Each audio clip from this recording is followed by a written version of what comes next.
Hi. Hi. Sorry, didn't see you there. Hi, everybody. I am Melissa Forziat. I'm a keynote speaker and the host of this Halt and Catch Fire rewatch podcast. When I speak, my topic is something I call Take the Doughnut, which for me is another way to say carpe diem. Go after the things that you want in life. Something that I wanted to do this year was rewatch the show Halt and Catch Fire, and this time talk about it with other people. That would be you. And that's what we're doing. And so this has been such a blast. And this episode is a blast. Today, we're going to talk about season 3, episode 9. I know a lot of you who love the show have been really looking forward to this one. Before we get into this particular episode, the most recent interview that I did was actually with William J. Sims, who was a background coder mostly for Mutiny. He did appear in season 1 as well. But in addition to that, I really want you to go watch that one because I wouldn't have been doing any interviews if not for William intercepting this very early on, like basically right after I dropped the first recap episode. And he was like, "Do you want to do interviews? You sure you don't want to do interviews?" And I was like, "Oh, yeah, that sounds good." He even made some connections for me. But if you've liked any of the interviews that you've watched so far, that is a great credit to William. And so I hope that you'll go and watch his interview. He had some great information to share as well. So what we're going to talk about today is season 3, episode 9. This one was called NIM, which quick definition that I'm going to put here, because we're going to see the game that actually plays out in this episode. But couple definitions around NIM. So NIM is a mathematical game of strategy in which 2 players take turns removing or nimming objects from distinct heaps or piles.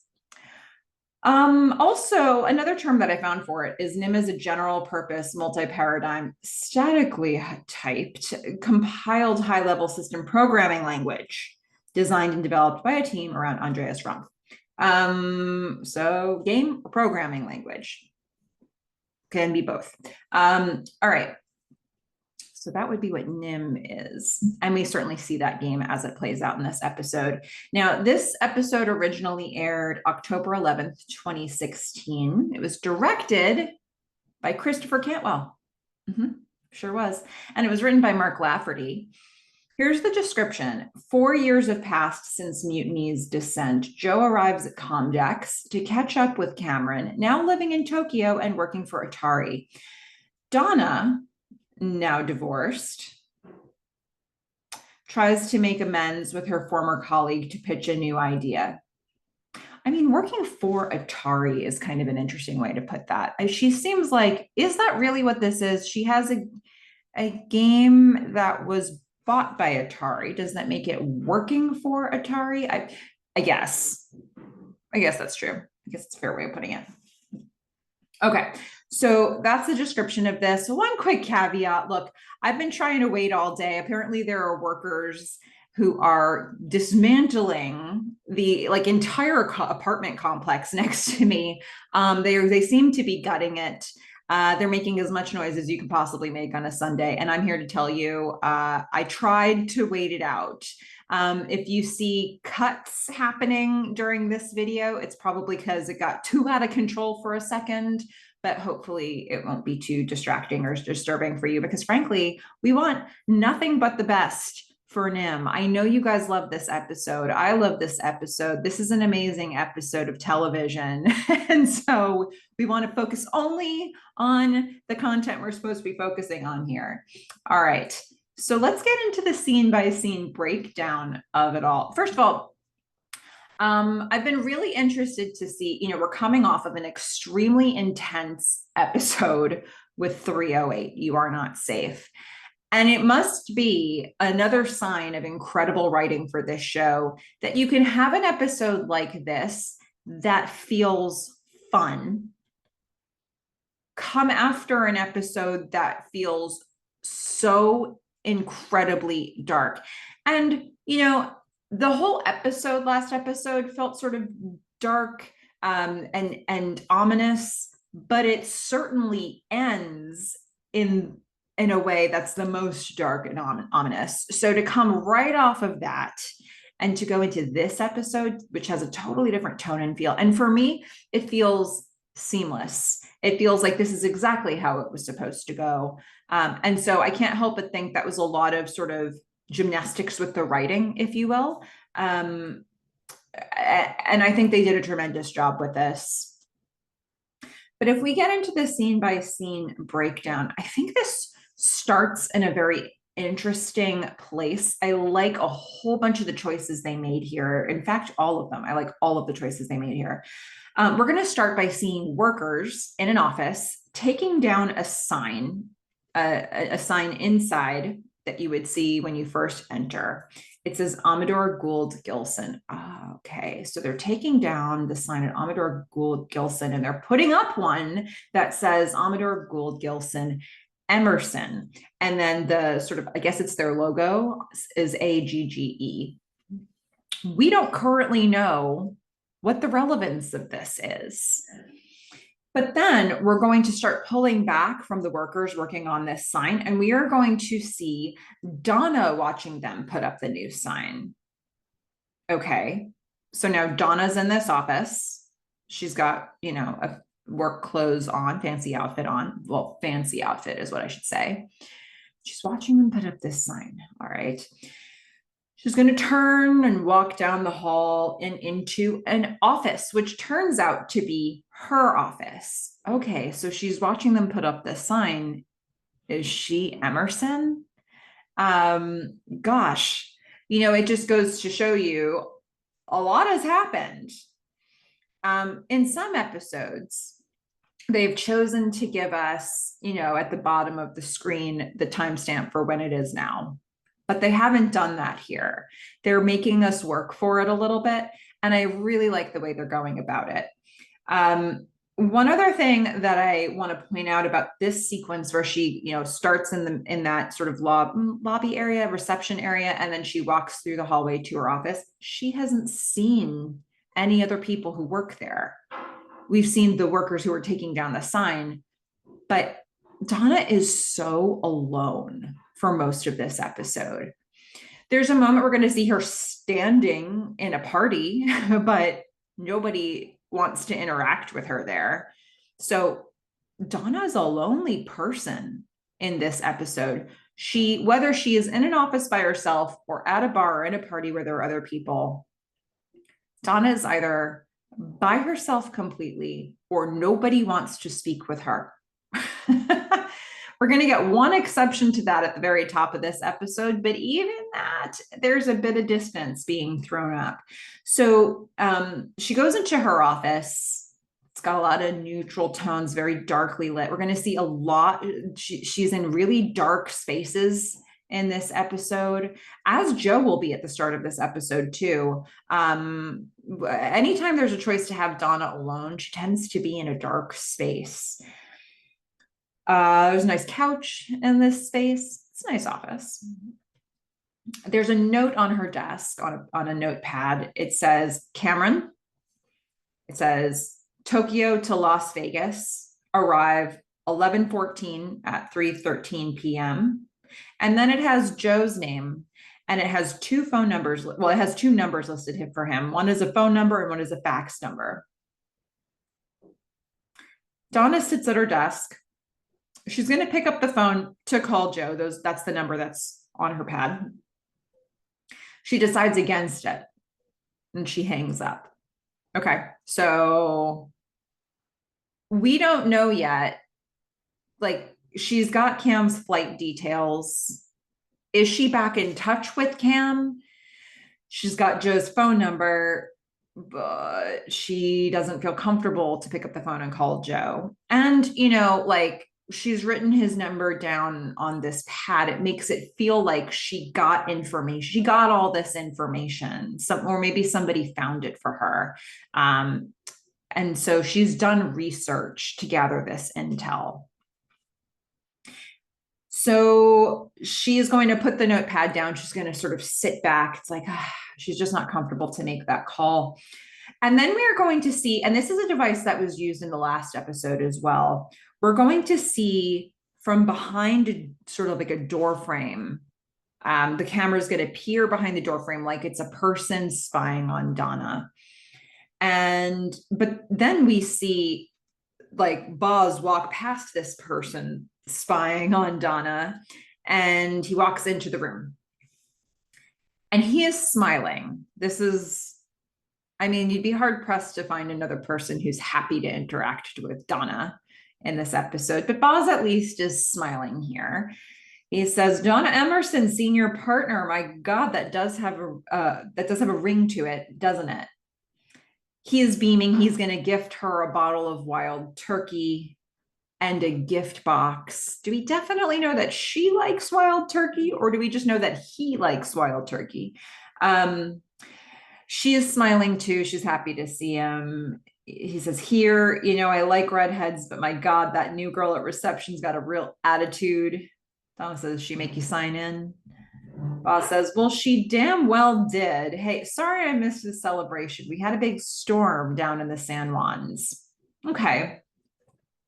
Let's see. Let's pause there for a second. So she's a senior partner now at Amador Gould Gilson Emerson.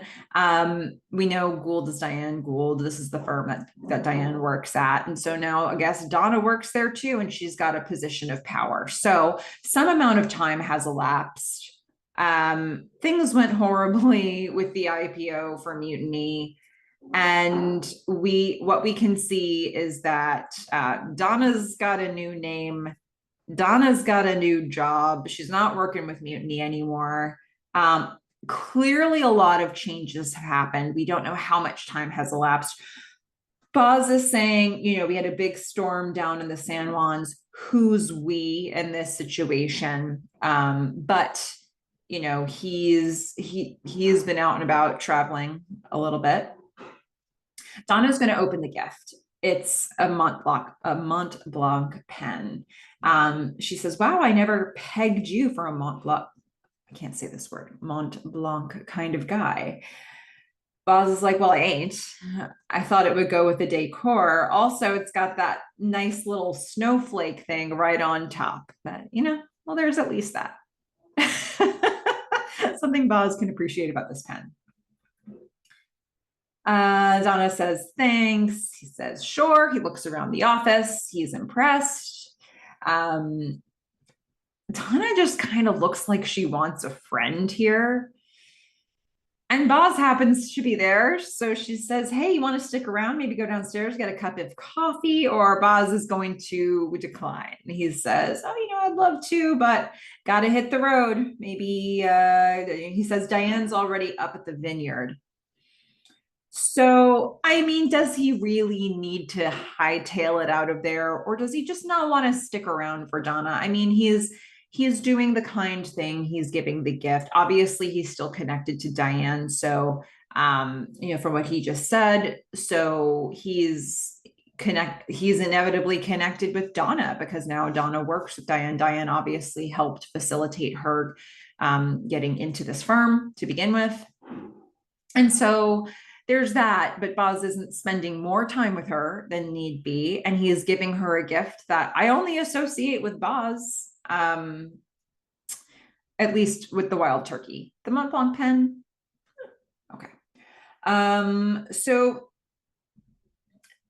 Let's see. So we do know Boz and Diane, they traveled together. So they're still together. Donna understands all this. She's maybe a little disappointed about it. He says, look, anyway, congrats. He starts to leave, but then he looks back. He says, are you going to Comdex this year? We're going to see that camera peering out from behind the door again, watching this conversation. It's like being a little fly on the wall in the room. Donna says, oh no, too much work this year. It's a circus now, not like it used to be. It's more trouble than it's worth. It feels like such a cover story. She's got, it feels like a cover story. And by the end of the episode, we kind of know it is. She's at least thinking about it. It's not an open and shut case for her. She obviously has Cam's flight details for Comdex. We don't know that that's why that's on the paper, but by the end of the episode, we will, right? So she wants to reconnect with Cam. She's going to find the means to do it if she can. So Bob's asking her about Comdex. She doesn't want to let all this information loose. We don't know if Boz has reconnected with Cam or with Joe for that matter. So if Donna says something to Boz, does this information get back? Who's to say, right? At this point in the episode, we still don't know why Cam's name is there. We don't know if they've reconnected or not, but we do know she's uncomfortable to contact Joe, which isn't so weird. Okay. So there's that. Boz is considering the thing that she just said about not going to Comdex. He says, well, all right. Hey, no, that's the good stuff. He means the wild turkey. He says, remember, respect the dirty bird or fear the kicking chicken. He says that as he's leaving. And then Donna's like, kicking chicken. So I wasn't really sure where this line came from, if this was a thing or a tagline of some sort. It doesn't really seem like it is, but I did find this information online about wild turkey. This popular Union-made bourbon has many nicknames: the Dirty Bird, the Screaming Eagle, the Kickin' Chicken, to name a few. Made by United Food and Commercial Workers members, Wild Turkey is a must-have for any bourbon aficionado. Just be sure to pace yourself or you may be in for a rough morning. I don't know. Okay, so I guess there's a couple names. Both of them were in this expression that Boz used. All right, so she's going to put this bottle of Wild Turkey on the table behind her. And then she boots up her computer. And I think this is an absolutely brilliant way to show us the time jump and exactly where we are in time. After all this, it's like a little detective story. You're just trying to put the pieces of the puzzle together. Like, where are we and what have we done? You really have no indication there's going to be a time jump when you have the end of the last episode, but it makes sense that they hit the reset button here and make us figure out where we are in the story and what's happening for the characters. So she boots up her computer and we're going to see, it says Windows 3.0. The camera zooms in and then shows us lower on the screen to see the copyright, Microsoft Corporation, 1990. We are somewhere in 1990. We're close enough to Cam's flight that date is pertinent. That was 11/14. It's not 11/14 yet. We don't know exactly how much further it is ahead of it, but probably not too far. So there we are, 1990. If you remember at the end of the last episode, we were in December 1986. So that puts us almost 4 years ahead. How short of 4 years are we? Don't know exactly, but we're close. And then I really like this choice. We're going to see Donna's eyes and sunglasses, or not sunglasses, just regular glasses. She's wearing glasses now. Okay. We're going to see her eyes and glasses over the computer monitor. And we're going to see this echoed later in the episode with Joe, but also this is an echo back to 301. If you remember, there was a whole sequence where Cam and Donna are showing us around the New Mutiny interface, and we kept just seeing their eyes over the computer. So it made me think of that. And I actually went back, I was like, which episode did we see that in? And so we saw it in 301.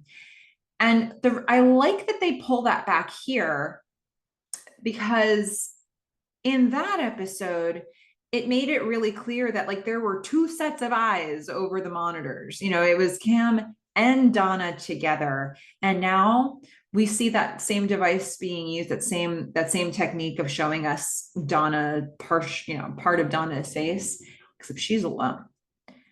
Just constant reminders that Donna's alone here.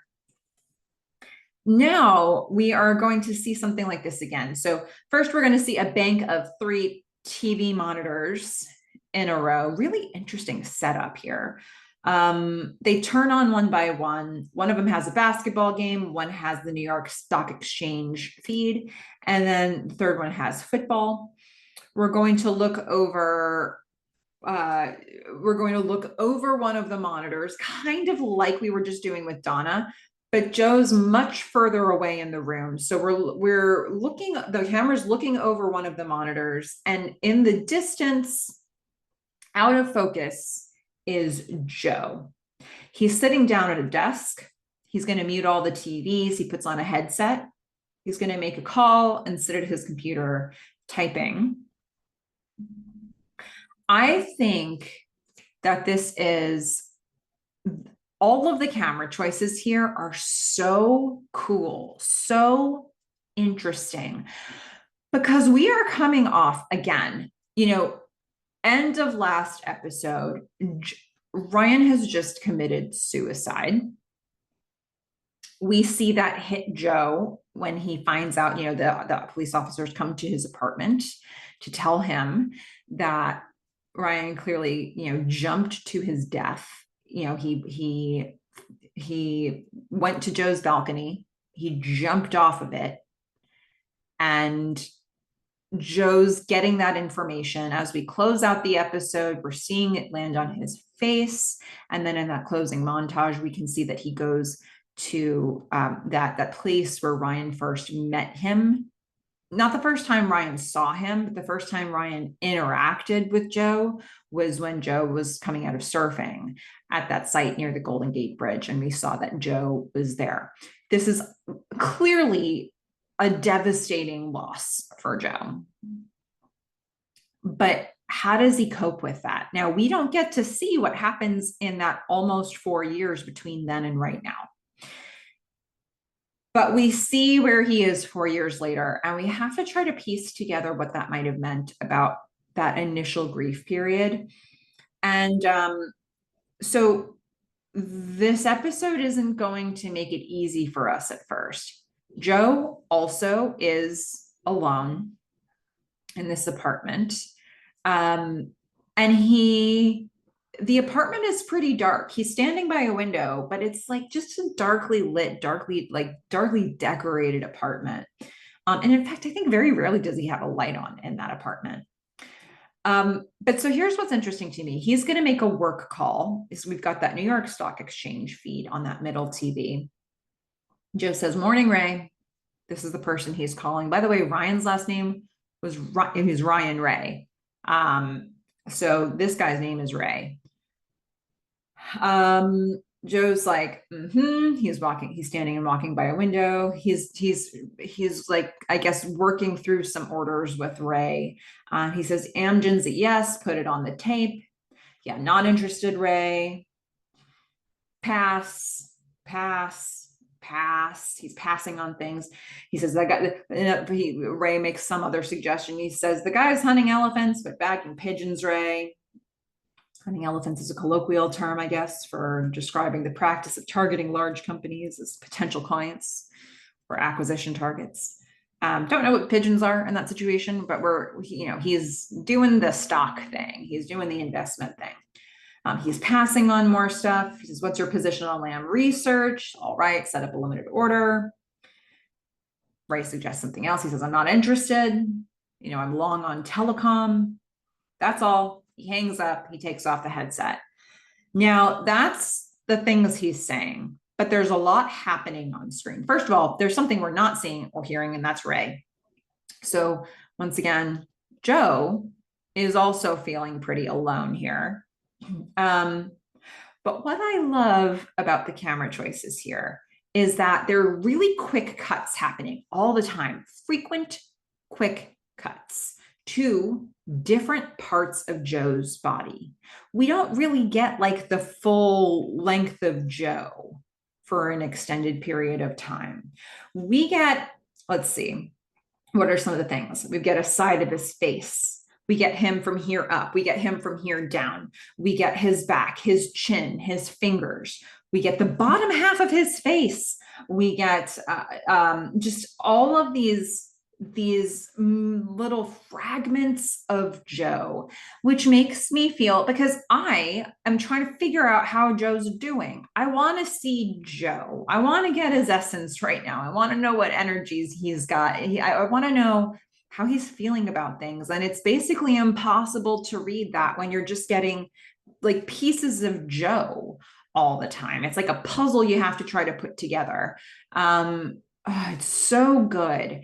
It's like I'm looking at Joe, but I can't see Joe. Yeah, I just love that this episode is making me work for it. We are piecing things together. We know it's been some time, but the way they're showing me Joe here makes me think Joe is fragmented just on an everyday basis. Like he's just pieces of himself still.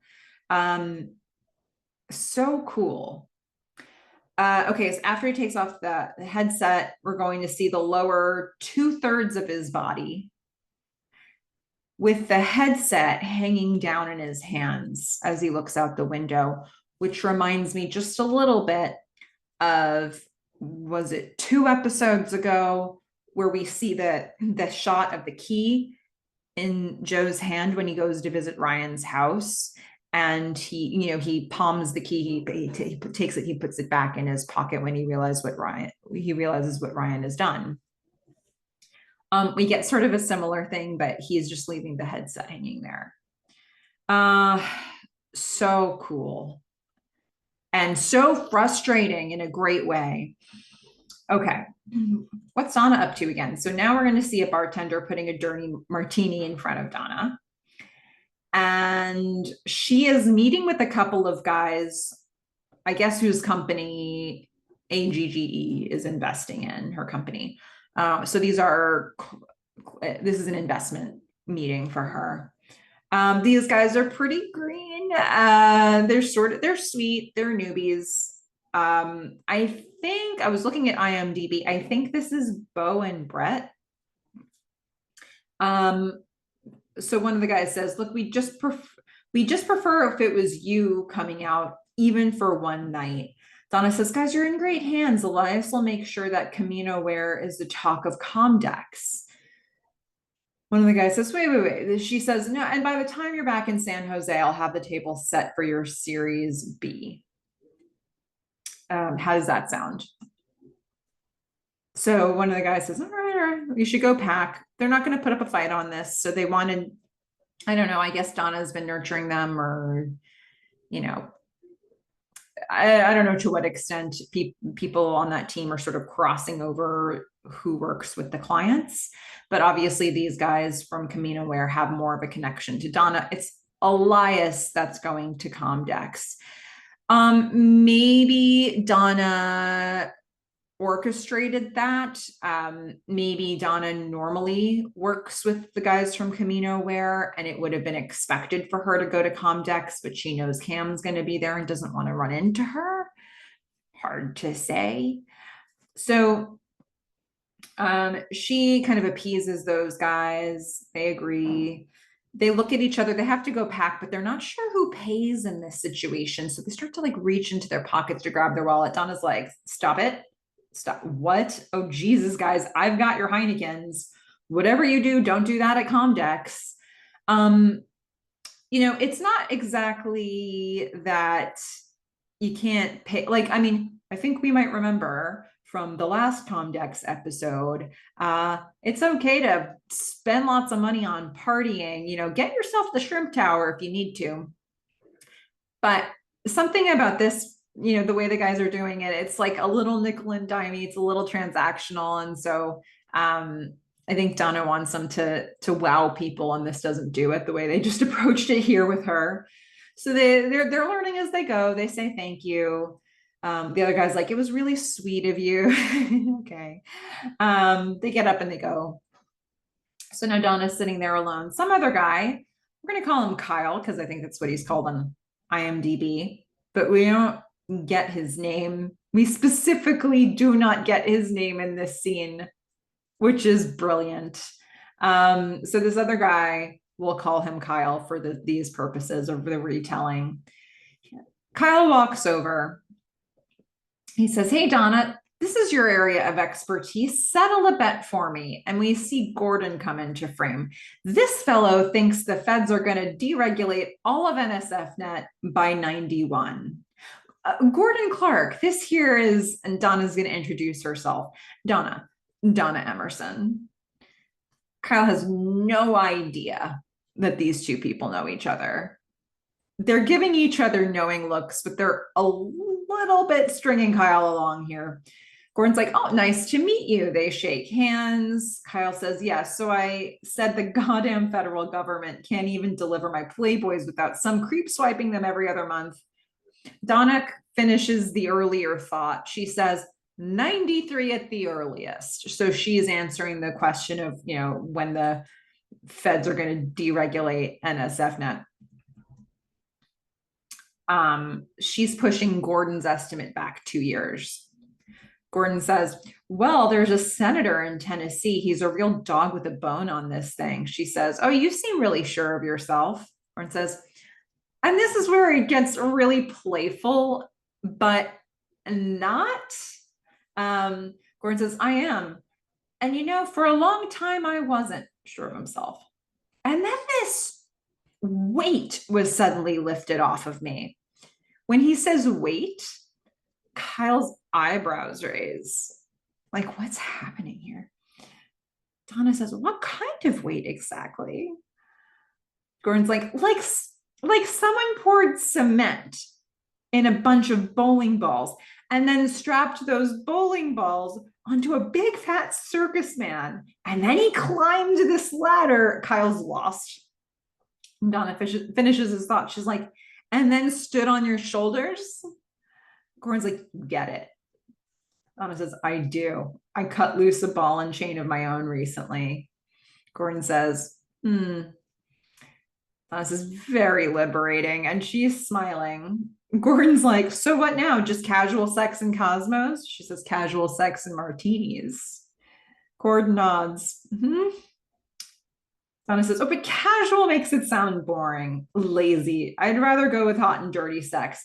Speaking of which, what are you doing later?" Gordon feigns mild disappointment. He's like, "Hot date, sorry." Kyle has heard enough. He says, "We'll settle the bet later." And he just walks away. And Gordon hasn't stopped looking at Donna this whole time. Kyle walks away. He's like, "Yes, we will." And Donna just sort of rolls her eyes as she watches this guy walk away. And quietly says, "Who was that?" So I was like, "I don't know." And then they're going to get into another conversation. I think it's so brilliant. Once again, a genius way of getting us to see them interact without, like, don't tell us what's happening with them, show us. But give it to us in little bits and pieces. And so Kyle, my friends, was a device. We don't need to know his name. He doesn't need to be introduced. We never need to see him again. He's just like, "Settle a bet for me." Oh, I'm out. And for Gordon to actually say, "Who was that?" Don's like, "I don't know. It doesn't matter." It's so good. But it makes you think, because what information did we get by the fact that Kyle brought them into this space together?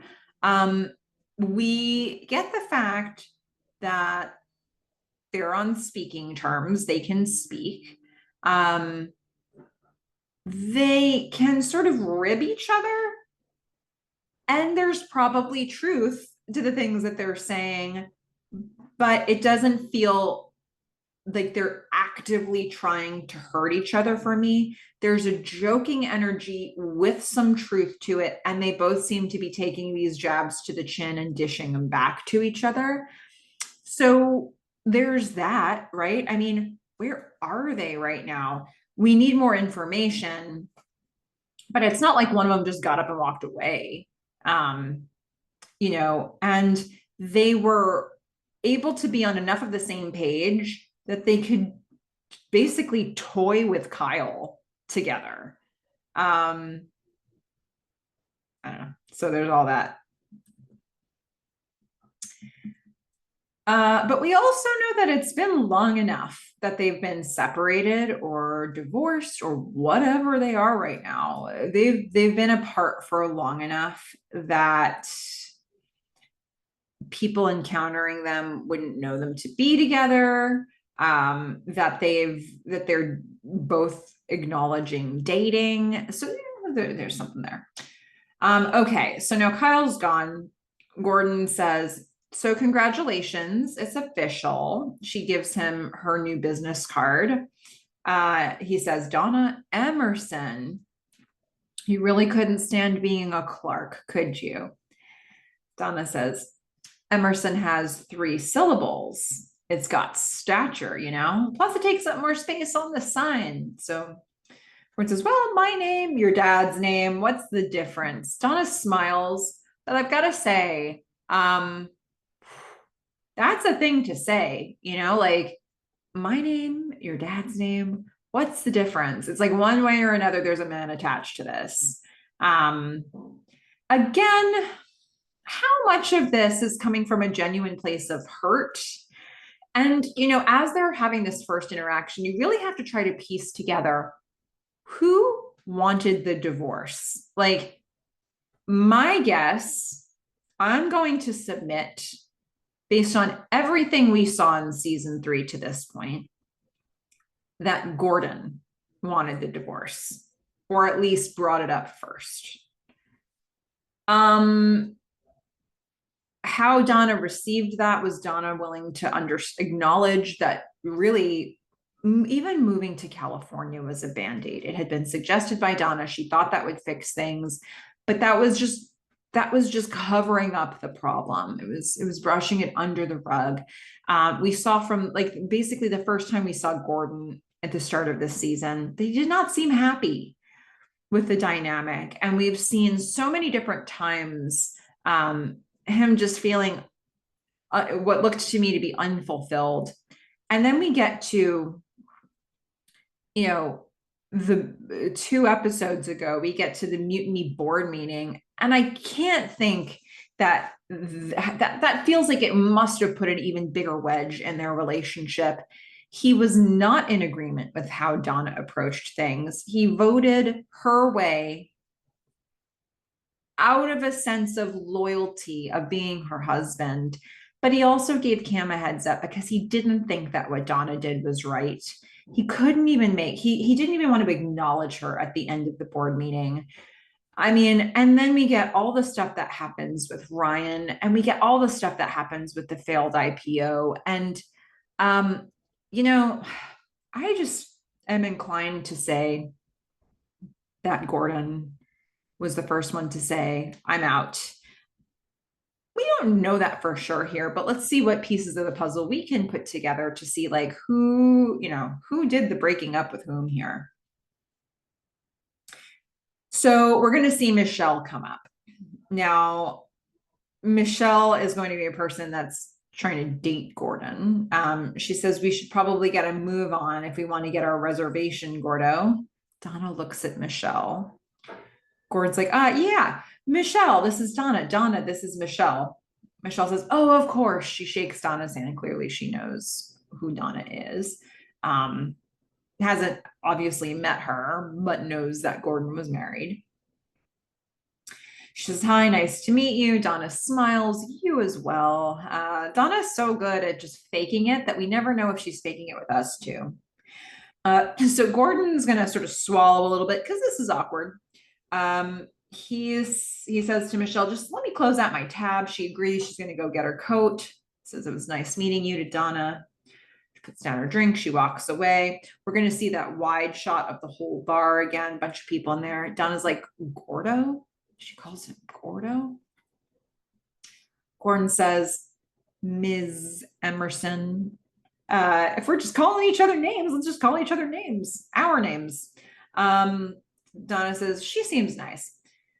Gordon says, she is. He's paying the tab. He's not really looking at Donna. He says, hey, can you watch Joni on Friday? Haley's still at space camp. And, you know, Joni just listens to CDs and makes collages. You really don't have to do anything. So we know that they've got a co-parenting arrangement. And Haley's at space camp. That's pretty neat. Joni's sticking around. It kind of goes, I don't know. I think it kind of gives you an indication of what Gordon thinks about these two kids and kind of what their interests are. She just listens to CDs and makes collages, is Joni. Okay, so Donna isn't she's not gonna do this. Like she's maybe who knows how many times this has happened before, but she says, look, Diane's at the vineyard, Eliza's at Comdex, Gilson's useless, so the whole company's on my shoulders. Where I just thought I'd ask. He starts to walk away. She says, suck it up, it's your turn. And she grimaces a little bit. She turns back to her drink so that she can drink alone once again. Yeah, I don't know how many times Gordon's ever asked in the past for her to like cover for him and you know take the kids, but you know, she doesn't have to make those choices anymore. So that's where they are with things. I mean, it's not open animosity, which is handy. But Gordon certainly doesn't want to spend more time with Donna than he needs to. Nobody seems to. Donna's drinking alone. And, you know, something made her go to that bar to begin with, not with anybody. I don't know. It's a lonely time. All right. So we're going to go back to Joe's place again. We're really focused on these characters. You know, Joe and Donna specifically at the start of this episode. So Joe is, we're going to see a close-up of one of the TVs. Question, does anybody know what he is watching here? Is this a TV special, maybe around early November 1990? It's a montage. There's a Star Spangled Banner playing. There's a montage of images. There's a fighter plane, there's a mountaintop, there's a farm, there's a city. I don't know which city. There's an American flag. What is Joe watching? I'd be interested to know if anybody can place this. Joe's going to stretch out his hand, drop the remote. He's sitting on the couch. He's eating Chinese takeout in the dark. This feels like, you know, there's 3 TVs in his place for a reason. This is how it feels like this is how he spends his time, very much alone and in the dark. The phone rings. He's gonna kind of let it ring for a minute. Then he finally picks it up. It's a cordless phone. Because, you know, we've got cordless phones now. Joe answers it. Of all things, Joe says, yeah. Not the formal Joe McMillan anymore now, is he? Donna says, Joe, it's Donna. Joe is not reacting. He doesn't respond. She's like, Donna Clark, how have you been? Joe keeps eating. He's like, you shouldn't have this number. Well, that's the state of the union with Joe and Donna. Okay. She says, all right, look, I'll cut to the chase. Are you going to Comdex? Joe says, what do you want, Donna? No love lost here. Donna says, Cameron will be there. Joe had been leaning back. He sits up. He still doesn't respond.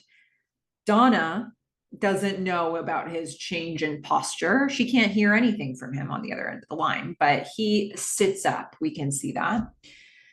You say Cameron's name and it sparks something, right? So she continues. She says, I want to send you something to give her, or a memo. Joe says, you want me to go to Comdex to give Cameron a memo? He stands up. A very effective use of mirroring there, Joe. Okay, so Donna says, just read it. If it makes the same impression on you as it made on me, you'll be on the next plane to Vegas. Joe, still completely in the dark, he says, if you want to get in touch with Cameron so bad, why are you calling me, not her? Donna says, you know why. But we don't. We needed the exposition, but we do because she's obviously not comfortable. She's calling Joe to be the middleman to get to Cam. So they're obviously not on good terms, Donna and Cam. So we see Joe, he's still not responding when she says, oh, you know why. She's, Joe, this thing is perfect for her. Just read it. You'll see. Donna is also in the dark. Two people all alone having a conversation in their respective dark places. Joe has just sort of a blank look. We can't really read what's happening for him right now. He says, I can't help you. Goodbye, Donna. He hangs up. So why can't Joe help her? Can he not help her because he's not in touch with Cam himself? Can he not help her because he doesn't want to help her? Is it both? Okay, so he just sort of stands there staring because unfortunately, she did say Cam's name. And so now that's all he can think about. The fax machine rings, the fax comes in the foreground. He looks across to the fax machine, but he doesn't actually look at the fax. All right. We need to see what's happening with Cam. We're going to see a banner for Comdex, fall of 1990, Las Vegas, Nevada. We pan down. We're going to see a venue lobby with a bar. This is the one that I remember from 109 as well. But another angle of it, I think last time we were more at floor level. We had a couple of scenes at those tables near where the bar is. So now we're going to get some new angles of this sort of lobby bar restaurant area. Cameron is standing there. Now, okay. I really tried to stretch myself and notice clothing because costume designers are amazing. Am I right? I don't have the language to describe clothing, but boy, I'm going to try because there are some things that I did notice when I stretched myself in this episode. And this my effort to be a better me is all thanks to Frack and Toaster Lava because we've been having conversations about costuming. There's a lot of stuff I miss. I will say I've always noticed this dress that Cam is wearing. Again, how do you describe it? I don't know. I'm going to call it like a white spaghetti strap slip dress, but it's over what looks like a black mock turtleneck, or it's definitely a long sleeve black shirt. Looks like a mock turtleneck to me, but I don't know. It's just so specific. I don't feel like I necessarily associate that with the 90s, but she's been living in Japan for a while. And maybe it's meant to be sort of 90s Japan. So, and this is going to really play in later when we see her with Joe as well. So Cam is standing there. She is at Comdex. So that is why, I mean, if you haven't already sort of picked that up at this point, they've been dropping all these clues. And certainly that conversation with Donna and Joe led us in this direction. But now we're going to actually see Cam at Comdex. So she's her hair is long and it's in a single braid, which is I don't know, she's just got a different look. She's been in Japan for 4 years, and how has that influenced her? She is waiting for somebody. It turns out she's waiting for a guy named Gary who works the event. He's like, Mrs. Howe Rendon, look at that. That turns out there was a concession made here. Howe Rendon, that's where they landed.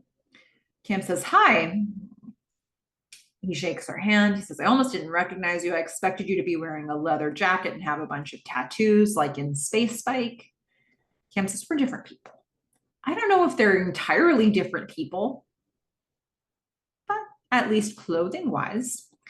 Gary says, of course. He hands her a badge, says, okay, let's get you set up. He starts walking her through the trade show floor.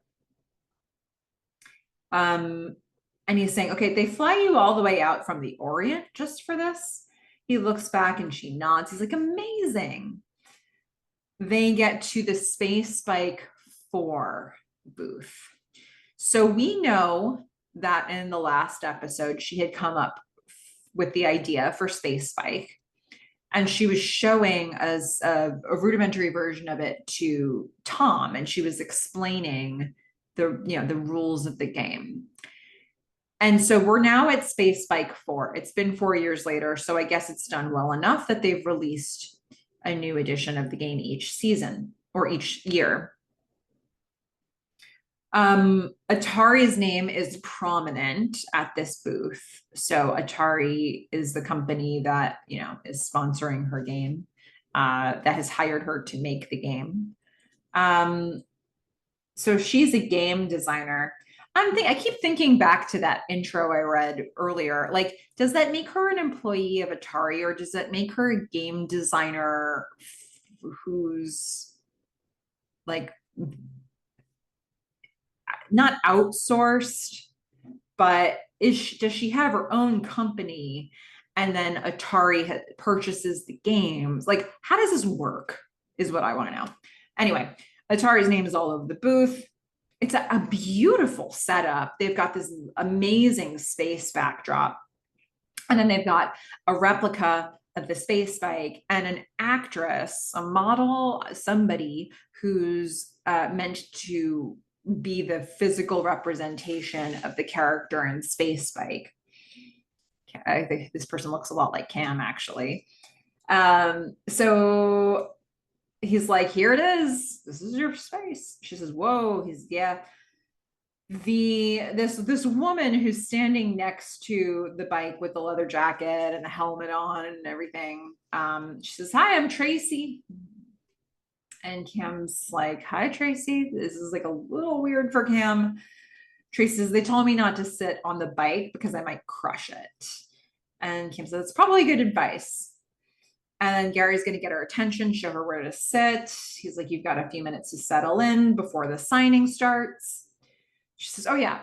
And then he puts down a tacos bag. And he says, here's your lunch. She's going to very quickly, very excitedly pull something wrapped out of the bag. She starts to unwrap it. He says, as you requested, a bean and cheese burrito. She looks at it lovingly. It's like, ah, there's a little burrito, just like a light on it. She says, thank you. I've been in Japan for 4 years. The exposition we need. So she is, we don't really need it because we know she flew from Tokyo to Vegas.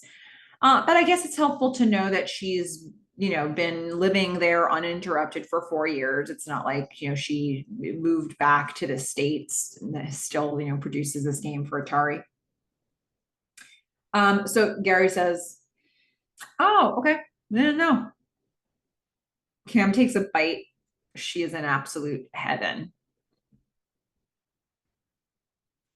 All right. Just for the sake of it, I put out a theory in season 2 that I was like, Tom is Cam a season ago at every point. And look, we didn't see Tom for a lot of the beginning of season 3. So it's hard, like it felt like it really tracked in season 2, but he's been off screen for so much of season 3. But I will say that, at the end of season 2, Cam suggests the move to California to Donna, and they move. And then, not a full season later, but 308, Tom suggests a move to Japan to Cam, and they move. So there's that. And, they're moving for his job. He's getting a position of greater power. So, there are some parallels that are still continuing. I think, at the point when they get married to each other, it's sort of hard to continue that theory, but maybe it's not. We'll see. So there's that. However, we're not seeing Tom in this episode. I just wanted to make sure I put that out there because I've been thinking about it. All right, so now we're going to need to see, Gordon and Donna had sort of had this flippant conversation about dating. So now we're actually going to see that Gordon's created a dating profile video, and this is dating in the 90s. Look, we had VHS tapes, and you, I guess, would record your profile on a tape, and it would be sent out to people to decide who they wanted to go on a date with. This is how we did these things. Or I don't know, I wasn't, but I was too young. But Gordon's doing it, and that's the important thing. So he's sitting in front of this sort of like orange brown backdrop. He keeps, he's trying to explain his interests to the camera, but then he keeps looking at somebody off camera for verification at various points, which is funny. So Gordon's giving us his profile. He says, if I had to choose one word to describe myself, I guess I would say seeker. Yeah, and giver. Yeah, I mean, I'm a tech professional, but I'm not just bits and bytes. We're going to see that very line echoed with Michelle's tape later. He says, I own a regional network that's part of NSFNet, which connects researchers to the National Science Foundation Supercomputing Center via a T1 backbone through a Unix-based, well, let's just say I do well for myself. Fun is, so pause there for a second. Do we actually need all of that exposition? Maybe, maybe not. But I think the point of him going into all that here is just showing like he gets really wrapped up in his work still. So at least, we're getting that side of him here. Seeker and giver. Okay. Sure. Okay, so he says, fun is very important to me. And listen, if, it's casual, it stays casual, I'm okay with that.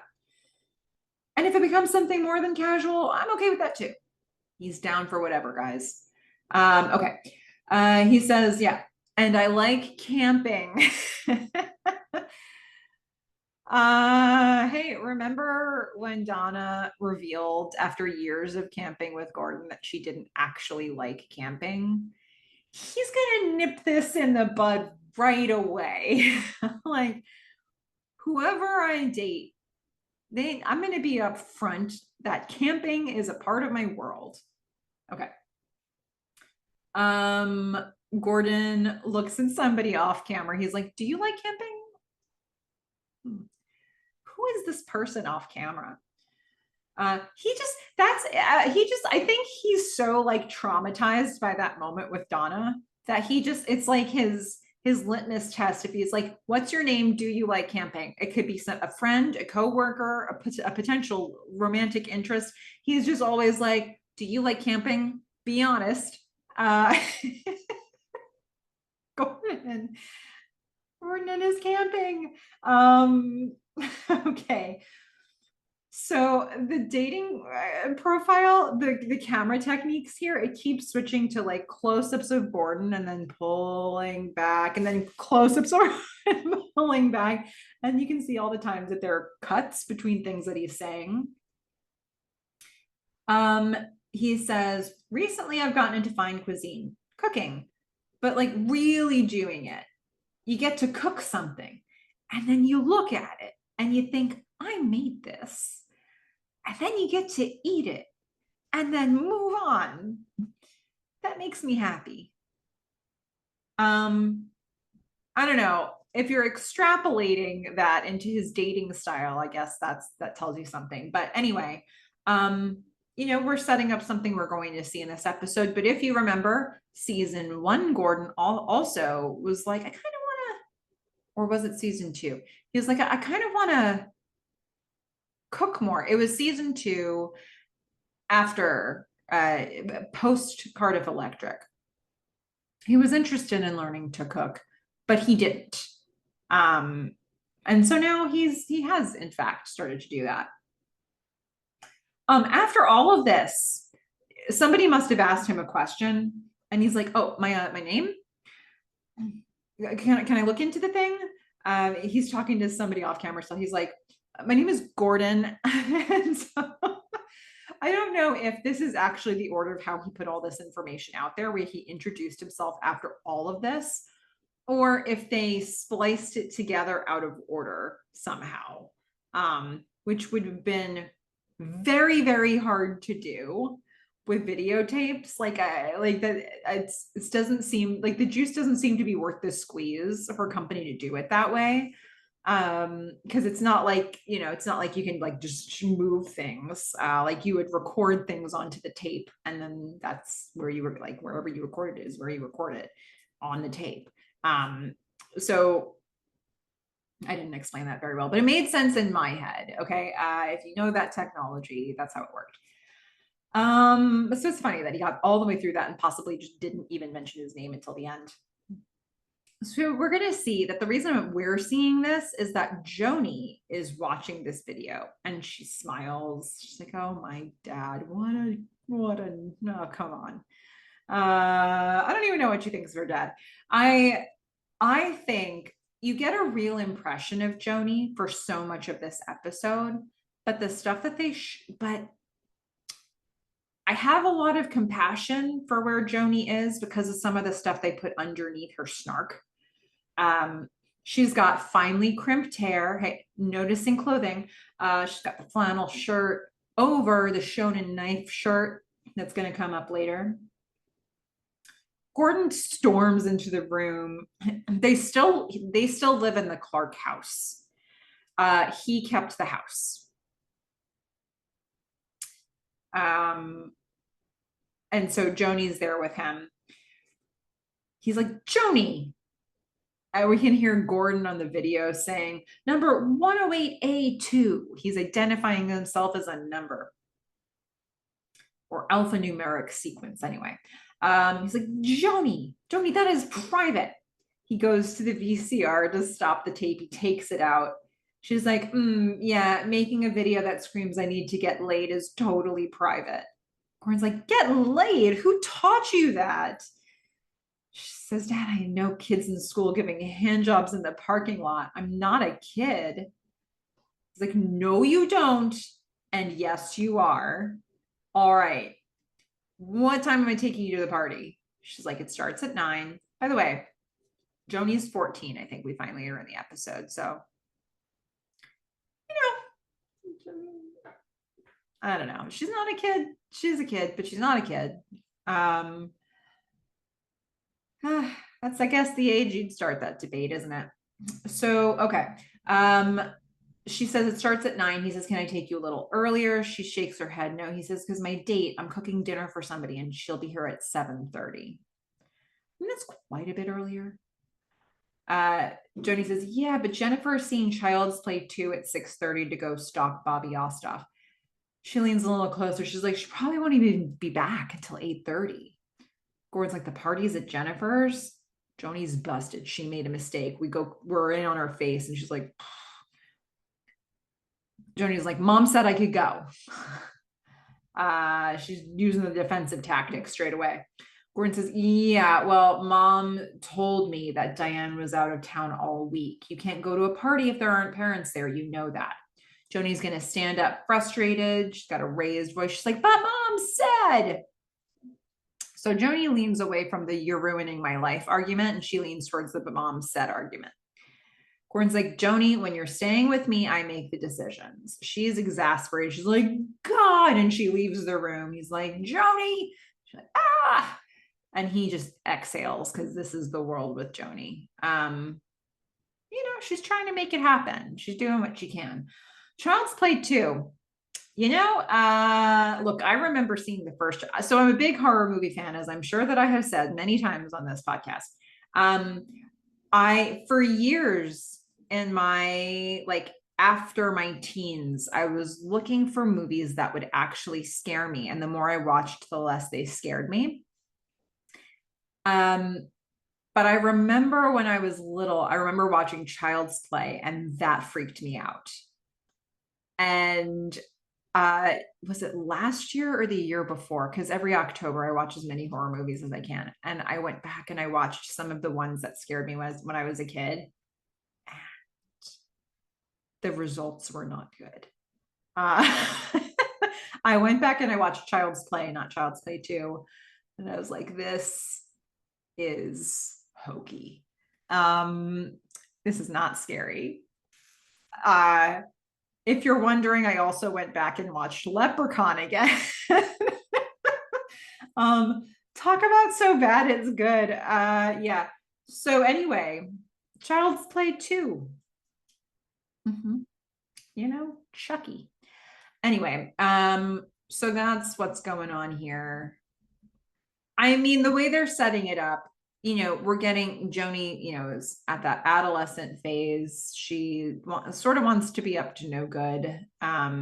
She wants to go to the party. She wants to capitalize on the fact that her parents are split apart and not talking very much, if at all. So maybe she's been able to use this sort of pitting them against each other tactic in the past, and it's worked. Okay, so we're going to go back to Comdex. There's a big line of people at the Space Bike 4 booth. And Cam is signing a person's game. She smiles, and then some guy cuts in front of other people in line. And he puts a game right in front of her to sign. And he starts talking hurriedly. He's like, right, okay, so I've got some banging ideas for Space Bike 5. Okay, so there's this space goldfish. Cam's like, fantastic, just pay over there. She just signs it real quick and sends him on his way. He's escorted away by the staff. And then two girls come up and they're just starstruck by Cam. And they are all smiles. They're just so sweet in how like they're just like, this is Cam. So one of them says, I'm Jessica. The other says she's Alex. Cam says, hey. She signs their games. You two go into the Atari keynote later. They know, they're like, yeah. It's like, she spoke to me. Cam says, good. And then she kind of looks at the direction that boy who had cut in front of them walked in. She looks back in that direction. She says, don't let boys like that push their way in front of you. And they smile bashfully, like, yeah, okay. They'll agree to anything here. And you know, she's putting a message out that she wants out there in the world, I guess. So we are now going to see, you know, Kim's been doing this all day. She's just signing stuff or for some number of hours. And so she's looking down at the table, ready for the next person to drop a video game in front of her. But the next person drops a floppy disk in front of her. And that catches, like, you can see her eyes sort of follow the floppy disk. And then she looks up because the disk says Parallax on it. It's it's the Parallax disc, and it's in a mutiny sleeve. This gets her attention. She looks up, and we're going to see Joe's smiling face there. He's in his baseball cap, all incognito. He's got his white shirt and his black long jacket and his scarf. And I'll make a comment about that later, but he's smiling. We haven't seen him smile yet in this episode. So I don't know. He kind of is lighting up around her. He says, can you make it out to Joe? And that kind of lingers in the air, and she smiles. My interpretation would be that they haven't seen each other in a long time, maybe since she moved to Japan. But here's the thing, you know, when we left off in the last episode, even in the last episode, there was this obvious connection between them. They have a lot of history, a lot of complexity. Joe asked Cam, he sort of broke the seal. He approached her. He went to her house and he says, I need help. Can you find Ryan? Can you tell him I'm looking for him? And I think, you know, she did. She took a number of steps to find Ryan. And, you know, she put that, she posted onto a mutiny message board. But it was months before she tracked Ryan down. And my assumption is that she never stopped looking for signs of him. That's just my assumption. But Jo doesn't necessarily have confirmation that she did all of this, because Ryan did go to see Jo, obviously, before he killed himself from Jo's apartment. But Ryan did not mention that Cam had found him in that conversation that we saw. If he did, okay, but we didn't see that. So Jo doesn't necessarily know for sure. I don't know that he has proof that Cam actually did the thing she said she was going to do, but I think he trusts that she did. I think that he approached her. He was vulnerable. He needed her help. He was really serious about it. He was really worried about Ryan. I think that got through to Cam, and he knows that. And I think that they know enough about each other to know that if you really need me, I will put all of our crap away for a second. I'll put it on a shelf. I will say, that's there, but it's not. It's for another day. It's for another moment. It's for another conversation. Right now, we take care of business, whatever this situation is. I think they know enough about each other to know that they can count on each other to do that if they approach a situation seriously. So I believe he knows that she helped. I'm assuming a lot here. We're also going to, throughout this episode, we're going to get signals that they really have not been in touch since then. A lot of water seems to be under the bridge in this episode. It doesn't feel at all in this episode like they feel like they need to rehash. You did this, but you did this, but you did this, but you did this, but I thought you were doing this, but that. It's like it's been so long and so much stuff has happened that they're reconnecting here, and it's just a celebration of the reconnection without all the nonsense that's sitting underneath it. That stuff hasn't gone away, but it just doesn't seem that important to them here. Like, a lot has happened. They've both gotten a lot of new perspective, and I don't know. It's like hitting the reset button without actually being able to erase the past. And maybe not being able to erase the past makes the new thing stronger. So I don't know. I mean, it's just so interesting to see them catching up again. So, okay, I'm skipping ahead. I know. All right. So she smiles. Can you make it out to Jo? She smiles. They're both happy to see each other. He came to find her. Was he already at Comdex? Maybe she could think that he was, but he came with a parallax disc. You don't just pack something like that in your suitcase. Okay. We now are going to see Jo and Cam walking through all the different trade show booths. And I'm going to take this moment to plug a previous interview that I did because it's going to be relevant in a minute. But I did an interview with Lenny Jacobson and Barrick Hardley, who played Donnie and Petey Manning, who we're going to see at the Sprinter/S-Printer booth in a minute. And they were so delightful to talk to in that interview. Please don't miss that interview. We get 2 Comdex episodes in this series. They are both amazing. Donnie and Petey are a great, huge part of why those episodes are amazing. And the interview with them felt like getting a 3rd Comdex episode. I'm going to throw it out there. They are they're just so great together on every screen, every time. But the reason I bring that up now is that one of the things that Barrick mentioned, because Barrick really likes, he does a lot of artistic work. He's an artistic guy, and he was reflecting on in these Comdex episodes, like production design, the folks who are working on props, like set design, they kill it in these episodes. We know this show didn't have a huge amount of budget, right? But when you look around at this trade show, there are so many different company booths and logos and backdrops, and like they're everywhere.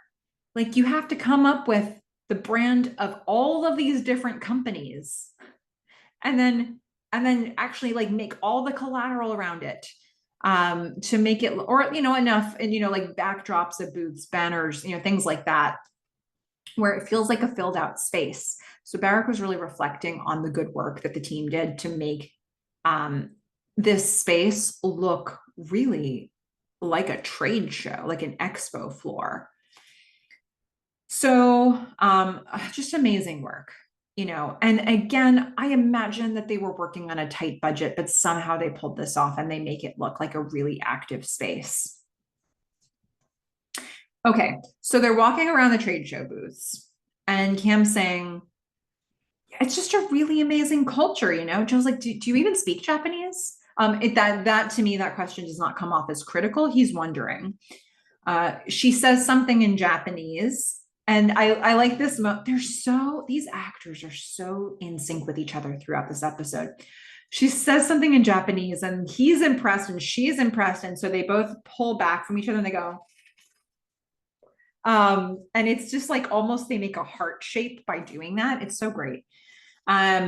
Kim says, that means I don't want the shrimp with the heads on. It's a very useful phrase in Tokyo. Somebody's going to hand Joe a piece of swag. Cam's already got something she's playing with in her hands. Joe says, so you going to stay? Kim says, maybe, yeah. Joe's listening. For a little while here, the smile kind of fades from his face a bit. She says, I don't know, we've really settled in. It was weird at first, like Alien, and that's what Space Bike 2 is all about. It was just Tom was working a ton. I was wandering around this strange city feeling lost. And then, I don't know, one day I just decided to give myself over to it. Joe says, just like that, like a switch just flicked in your brain? Kim says, yeah, it's just, you go through life and you have this idea of who you are and what you do, and then you discover it's total bullshit. Joe nods knowingly, like, yeah, been there, done that. She says, it's a defense mechanism. And once you stop defending yourself, you can be all these other things. The conversation continues here, but I just want to reflect on that for a minute. So she's like, it was so weird. And then I just decided for it to stop being that way. He's like, you just stopped. I wonder if he's connecting that with the feeling of grief, maybe. Look at the world. She's describing a situation where she felt very alone in Japan. And he's obviously currently living very alone in California. And like, she just suddenly decided that she could be out amongst people. And I guess he's like, you were able to just do that? Like, could he do that? Could he reintegrate somehow? When she says it's a defense mechanism, and once you stop defending yourself, you can be all these other things. And, in that, when she says defending yourself, I think she means like, just like the more you stick to the idea of who you believe you are, the less you can be the other things. And if you let it go, you can start being those other things. So it's a really interesting thing for her. And, in Joe's case, if he absorbs that, it's like, do I have to be a guy who just destroys things? Do I have to be a guy who, describe how he is in seasons 1 and 2? Could he let go of some of that and start some new things? Joe says, yeah. He smiles. He's looking down. He seems to be very aware of the moment. Kim's like, it seems totally cheesy. He says, no, it's not. She says, I still suck at using chopsticks. He smiles. He looks back at her. He's walking a little bit ahead of her, so she can't always see his reactions to things. She says, "So what are you doing here? Are you still consulting?" Yeah, why do you think he dropped a disc, a parallax disc on your desk? Like, okay. She's kind of living in a dream world with this part, I think. But I think she's honestly trying to. So she said, "What are you doing here? Are you still consulting?" He's walking ahead of her, so she has to lean forward to see his reaction, to read his face. He shakes his head a bit. He says, "I'm thinking about getting back into that if the gig is right." She's going to grab some swag from somebody. He's looking around at all the booths. He says, "It's amazing how much changes in just a few years and how much stays the same." Hey, both in terms of the types of booths and tech that are at Comdex now, and their situation, their relationship, like the fact that they could be just hanging out like this, So they're both kind of nodding. They're looking at the booths. They stop walking. Joe is smiling in sort of like I don't know, a peaceful way. He says, "So what do you think? What should I see?" She's looking around to see what she wants to recommend to Joe, and he's just observing her as she's looking around. I feel like he believes that there's a very short shelf life on this conversation. Like, this is not going to last very long. He knows that she's going to go, she's going to stay in Japan. She's just here for a limited time. So it's like he's really taking her in. She says, "Well, you can skip all the laptops. They're just variations on a theme." So the Microsoft booth is, Gates' speech is overrated. Joe's face is progressively just like falling as he listens to her. Not so much because of her words, but I want to explore that in a second. She's going to say, "Just get the transcript of Gates' speech." She says, "Oh, Philips just released a recordable CD, and Adobe added some cool stuff to this thing called Photoshop." So I remember all this stuff from the 90s. I mean, recordable CDs, that was a cool thing where you could make a mix CD and not a mix tape for somebody. Woo!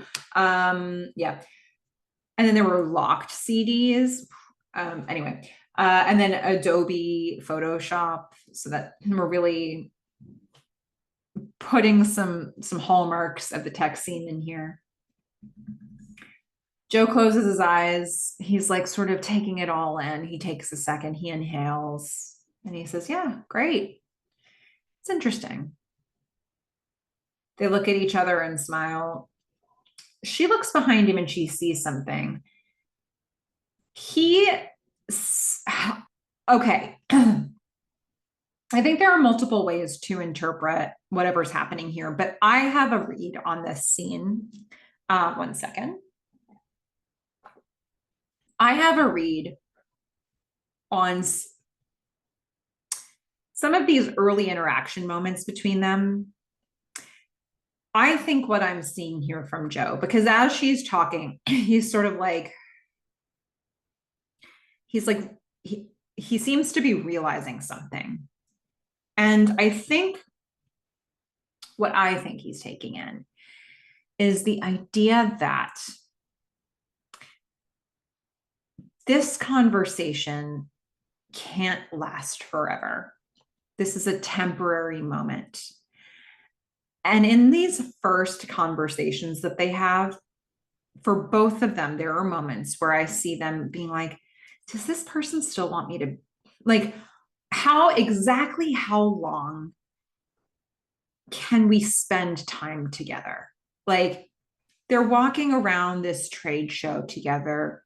It's really nice until it's not okay anymore, until it's not nice anymore, until it's like an unwelcome moment, until you've overstayed your time with each other. I think overstayed is the word that I want here. And I think he's very aware that at some point this interaction is going to overstay its welcome. And he seems so deeply thinking about that here. It's like, I really want to spend more time with her. She's amazing. I want to be with her. but she's got a husband. She lives in another country. We're just hanging out for a second. And at some point, she's going to get tired of me. And so she's telling she's telling him about all these other booths. And I'm just watching his face, and it's like, the moment's almost over. It's like he can't be in the moment. He knows it's about to be over. And so it's this really interesting thing where she doesn't seem to be absorbing this moment in the same way that he is. She's just taking it at face value. They're just having a nice walk. So she's told him what to look for. And then something gets her attention behind him, and she's looking at that. Meanwhile, Joe, I think, has thought, you know what? I think this is coming to a natural pause. I think it's weird if it continues. So he says, well, God, it was just great to see you. And this was a lot of fun. And then he starts walking forward like that was the goodbye. And she physically stops him because she wants to tell him about the things she was looking at. She had no idea that this conversation was about to be ending. And so she stops him. She sort of grabs his arm, and she's like, wait, are those the guys from 83 that had that really terrible printer? The occasion master. You convinced them you were from IBM. And then Joe remembers, he turns around, he remembers, he's like, oh yeah, we bought out their suite for the giant. He leans into Cam. He's like, that suite came with a free seafood tower. She just starts walking towards the booth. She's got a devilish look in her eye, and she looks back at Joe. It's like, what are you doing? Okay. Ending, natural pause averted, right? Like, he thought the moment was over naturally. It was not. And she sort of reeled him back in. Also, they can talk about things that happened at their first Comdex together, and it's fine. Like, she brings up the first Comdex they went to, and there's none of that energy of, oh, the one where you betrayed me. Like, it just seems like water under the bridge. They can just talk about Comdex now. Anyway, so I think that's what I was seeing here. This like, this moment's about to be over sort of energy. I'm going to see something similar from Cam later. And that's why I think that's part of the reason why I'm putting that onto this scene. But yeah, we'll get there when we get there. So we are going to get a close up on the Sprinter printer as it prints something. I remember printers like this. It's feeding the paper through. It has those little like holes on the sides. It's feeding the paper through, and it prints one line at a time. These printers took forever. Faster. It was all faster than a typewriter. And potentially you could fix a mistake a lot easier than with a typewriter. But I remember how long it took these printers. I remember my dad writing a book or a novel. I don't know that he ever like tried to publish it, but I remember him working on something, and I remember he would work on drafts and then he would print them, and they would just like print all night. It's like, I'm gonna hit print now so that in the morning I can wake up and do something with this information. It took forever, folks. Okay. So we get a close-up of the Sprinter, and guess who's back? Donnie and Petey. I love them, and I'm not afraid to say it. Okay.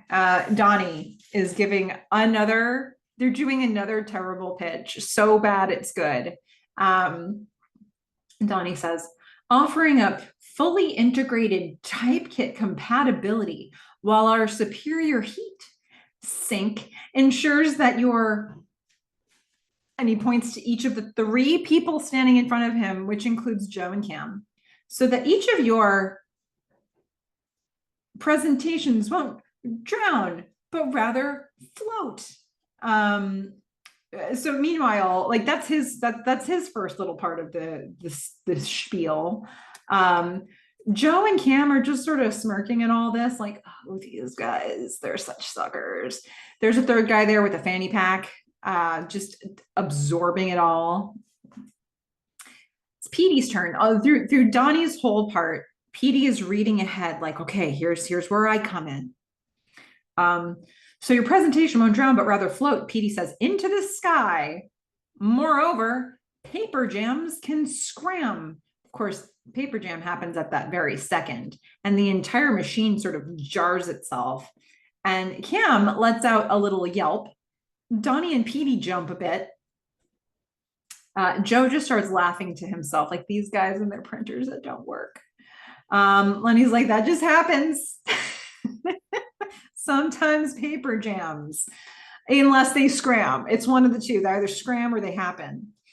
Petey's like, meaning that you can sit back and relax. Cam and Joe are just laughing openly at them.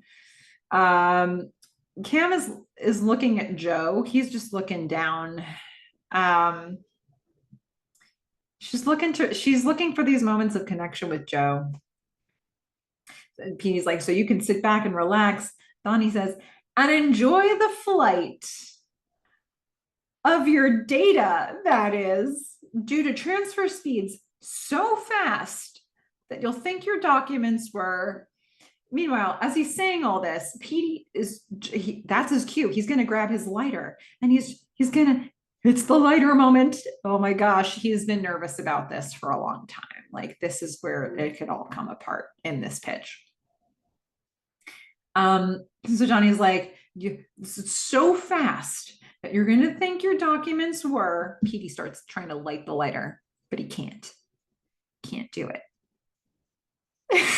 Joe and Cam are watching, like, and the fanny pack guy is standing there. They're all trying to will it into existence. And Donnie's like, come on, Petey. There's a little breeze. Get your hand in front of it. You use your backhand. Petey lights it. And Donnie's like, on fire. You'll think your documents were on fire. That's how fast this thing is printing. Okay, so Cam is then going to clap, and she's going to step in front of fanny pack guy. And Joe will also do the same. He'll step in front of fanny pack guy too. She's like, cool. So it's called the S printer. This was a graphic design fail because the S does seem to be a little different than the rest of the word. Petey's like, no, sprinter, because it prints really fast. I was like, no space between S and printer. Joe says, it's kind of confusing with the flame gag though. Cam's like, it's a mixed metaphor. Joe says, S printer does sound better though. Donnie's like, Joe says, doesn't it? Cam says, yeah, it's got rigor behind it. Like the R&D department was unsatisfied with models A through R. Donnie's just shaking his head defiantly. And then finally, after a lot of sweat and tears, Joe says, we proudly bring you version S. Cam and Joe just look at Petey and Donnie. And Donnie's like, the sprinter, no space. Petey points to Joe. He's like, hey, do I know you? You do, Petey. Joe's ruined your life before. Cam is, if to add insult to injury, Cam opens up her bag. She grabs the whole thing of their lighters and she just dumps them in. And Donnie's like, help yourself to a lighter. No, just one, please. Petey says, oh, that's a lot. It's a lot of lighters that Cam took. Cam says, good luck, guys. Donnie's like, not all of the lighters. He's like, she took so many. And then fanny pack guy goes, what a beautiful button on this scene. Fanny pack guy goes to grab a lighter. Just one lighter. And Donnie's like, just one, please, one. He's like, oh, poor Petey and Donnie. I have to say, I remember the first time I saw this show, I remember seeing Petey and Donnie again and getting a Comdex episode again in 309 and knowing that there were 4 seasons of this show at that point, and that there weren't more being produced. And I remember thinking, oh, wow, they're starting to bring this thing in for a landing. Like, we're far enough into the show that, we had season one, we got all this set up. We really opened the story. And season two, they start to, really raise the stakes. And then season three, they raised them even higher. And now we're starting to bring the callbacks in. We're starting to do sort of the tour of goodbyes. I wasn't sure if that was how would play out, but it felt like, oh, wow, like I feel like I'm starting to get these moments to say, to sort of revisit, reminisce, and say goodbye to some things that I've enjoyed in this show. I was curious to see if that would continue all the way through season four. But for me, this felt like the first moment where I was like, they're thinking about how to bring this in for a landing. So I don't know. That's the impression that I had of it. I was so happy to see Petey and Donnie back. And I think it's so funny to see, like, Petey and Donnie have obviously they've really rehearsed and practiced this pitch, but they are in no way as competent in pitching as, like, Kim and Joe are handing off to each other seamlessly in the way that they're ribbing Petey and Donnie. And they're doing this improvised, in at least in the context of the show.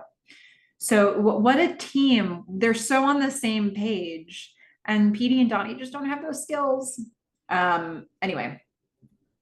All right, let's go back to Gordon. Gordon is kneading dough in the kitchen. The doorbell rings. He's going to rinse his hands. He's going to walk through the house to the door. We're going to see this camera choice twice in this episode, where we watch somebody walk basically from the kitchen all the way to the front door, but they're on a set. So the camera is going to track all the way through every room. We're going to cut through walls to follow the characters through. I really like that, that we're doing that here. Is a fun kind of new way to show us that.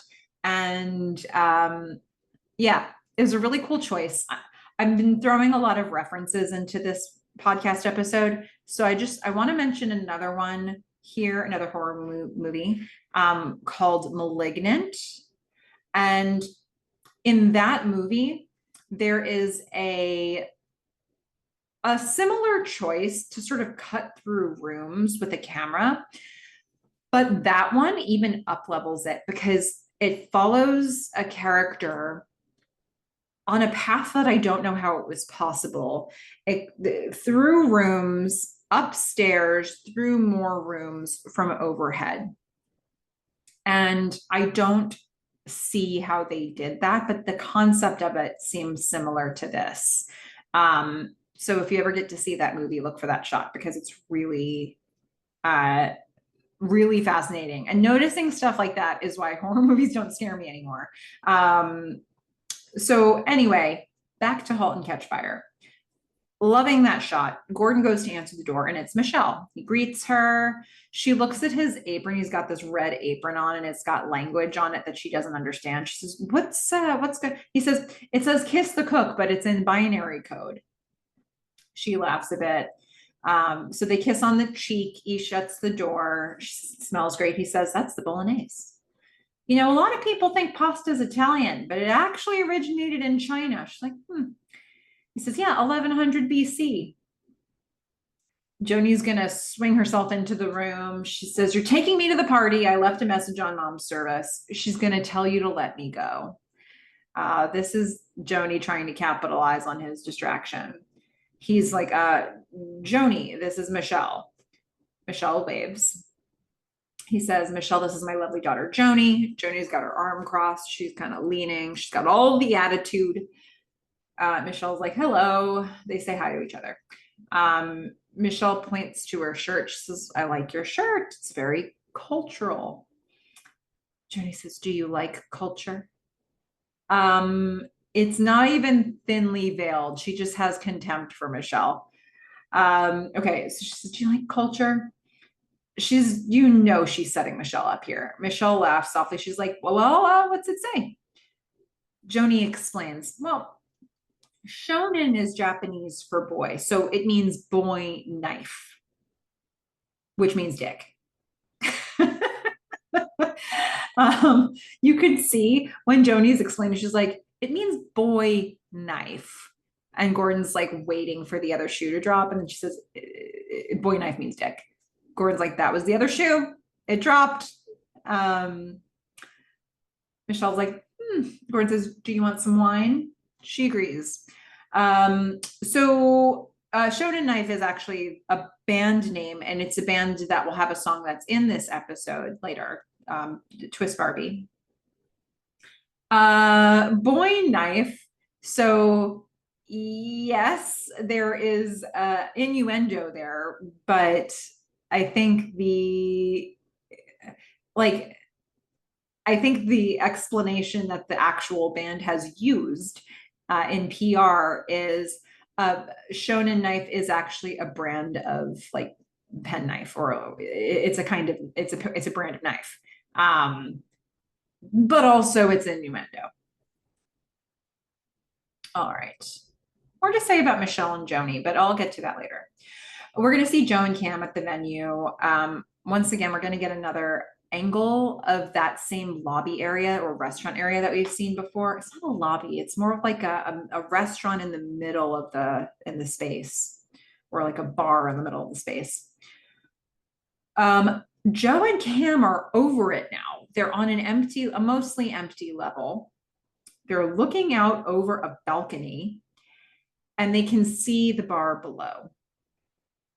Cam says, I wonder how high up you'd have to be for your spit to actually kill someone. Joe laughs. You know, an episode ago, Ryan killed himself by jumping off of Joe's balcony. I can't imagine it's easy for Joe to look at a balcony, much less be standing hanging over it, much less hear somebody say, how high up would you have to be for your spit to kill somebody? But Joe laughs because frankly, being with Cam can forgive just about anything. You know, like everything else kind of drops away, I guess, for a moment. But it's amazing that did not trigger him in some way. Really cool camera choice here. The camera starts looking at the bar below, kind of close to it. It pulls back up and over through the middle between Cam and Joe, over their shoulders. What an interesting, I don't know how they do this stuff. So Cam is going to take off her bag. She's going to sit on the floor. She's going to spill all the contents out. She's okay. Well, let's see what we got. Joe sits down next to her. They're smiling at each other. He picks up a couple mini flashlights, neon mini flashlights, and he holds them up to his ears like earrings. He says, what do you think? She says, oh, I wouldn't. They make your ass look big. And he's like, ooh, puts them down. She's sifting through. She finds something useful. It's all those lighters she just stole from the Sprinter guys, the S Sprinter guys. She says, okay, here are the rules. She's going to start setting up a game, NIM. She's got 4 rows of lighters. She says, when it's your turn, you can take as many or as few as you want, as long as they're from the same row. The person who ends with the last lighter loses. You want to go first or second? He grabs one right away. She says, bold. She's going to grab the entire 3rd row. She says, is there anything on the floor catch your eye? He's like, yeah. No, he doesn't say that. Joe says, no, I'm going whole hog on the Sprinter. Those guys really have their finger on the pulse. And she laughs. Joe's not really looking at her. But he admits something. He says, actually, it was all pretty overwhelming. Cam nods. She says, you know, if you look closely, there are some diamonds in those dorks. He laughs. He says, would you really wish me on anyone? He grabs the entire 4th row. She grabs the last 2 from the 2nd row. She says, you lose because there's just one left. He's going to sit up. He says, you go first this time. They're setting up the game again. So, you know, he let it sort of hang with that. Would you really wish me on anybody? He's had 4 years to blame himself for what happened to Ryan and to think about all the people he's hurt in his career. And because of the way that it just ended with Ryan, I think he can look back at all those other situations. Like, for example, I think he knew that he had decent intentions in season 2 with Mutiny. But suddenly, Ryan kills himself and it throws everything into question for Joe. And he's had so much time to think about this. And he's been clearly alone for so much of it. So how does this all hang together for him? Cam considers that. She says, I knew what I was doing when we worked together. Joe was listening to this. She says, and Mutiny took a nosedive all on its own. Didn't need you to screw that one up for us. And Gordon, he'd be the first to admit that he made his own bed. They're continuing to play. She's sort of looking at him. He's looking at the game, looking down. He says softly, yeah, but he's going to grab some lighters. She grabs 4 more from the last row. She says, but Ryan, right? Joe is frozen. He's looking down. He's hearing her, but he's so lost in thought. You put him up on a balcony for this conversation. You take this particular trip down memory lane, and he's going to start thinking about ruminating, if you will, on all this stuff that's happened. She says, yeah, Tom and I were leaving for Japan when we heard. And at first I was angry at you, at him, and at myself for all these things I never said to him. Then I realized there was nothing anyone could have done about it.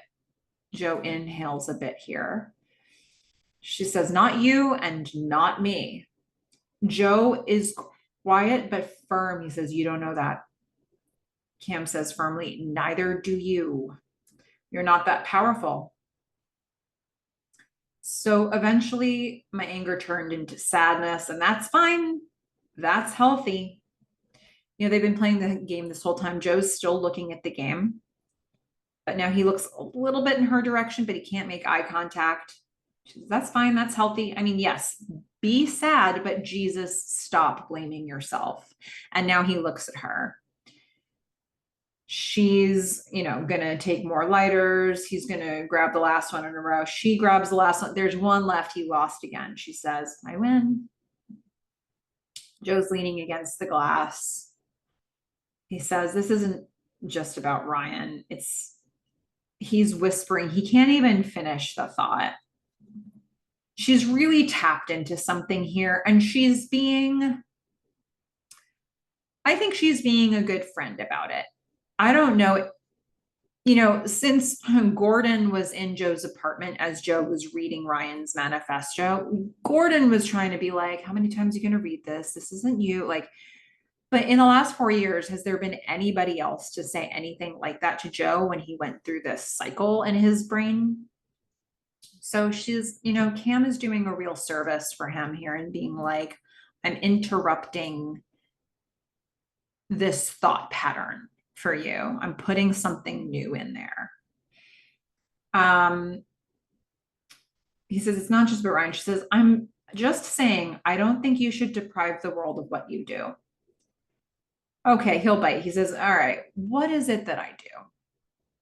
She's shaking her head and she says, it is so hard to bring about actual change, real change. The whole world conspires to stop that from happening, but you bring people together. You create change. And I think that's really great. She laughs a little awkwardly sort of towards the end when she's saying that, because he is really listening to this. It's like a balm for his soul. For anybody to say this, but especially for Cameron to say it. Cameron is the person who can get this into his head. Gordon maybe wasn't the person, and that wasn't the time. Cam, somebody that you feel this much about, saying this stuff to you and being completely willing to overlook everything that's ever happened in the past to have this moment with you, it says a lot, right? He is staring at her so intensely. In fact, she looks at him and then has to look away. His gaze is just burning into her. Kim changes the subject. She says, okay, so I have this Atari party that I have to go to. It would be so much more fun if you would come and get drunk with me.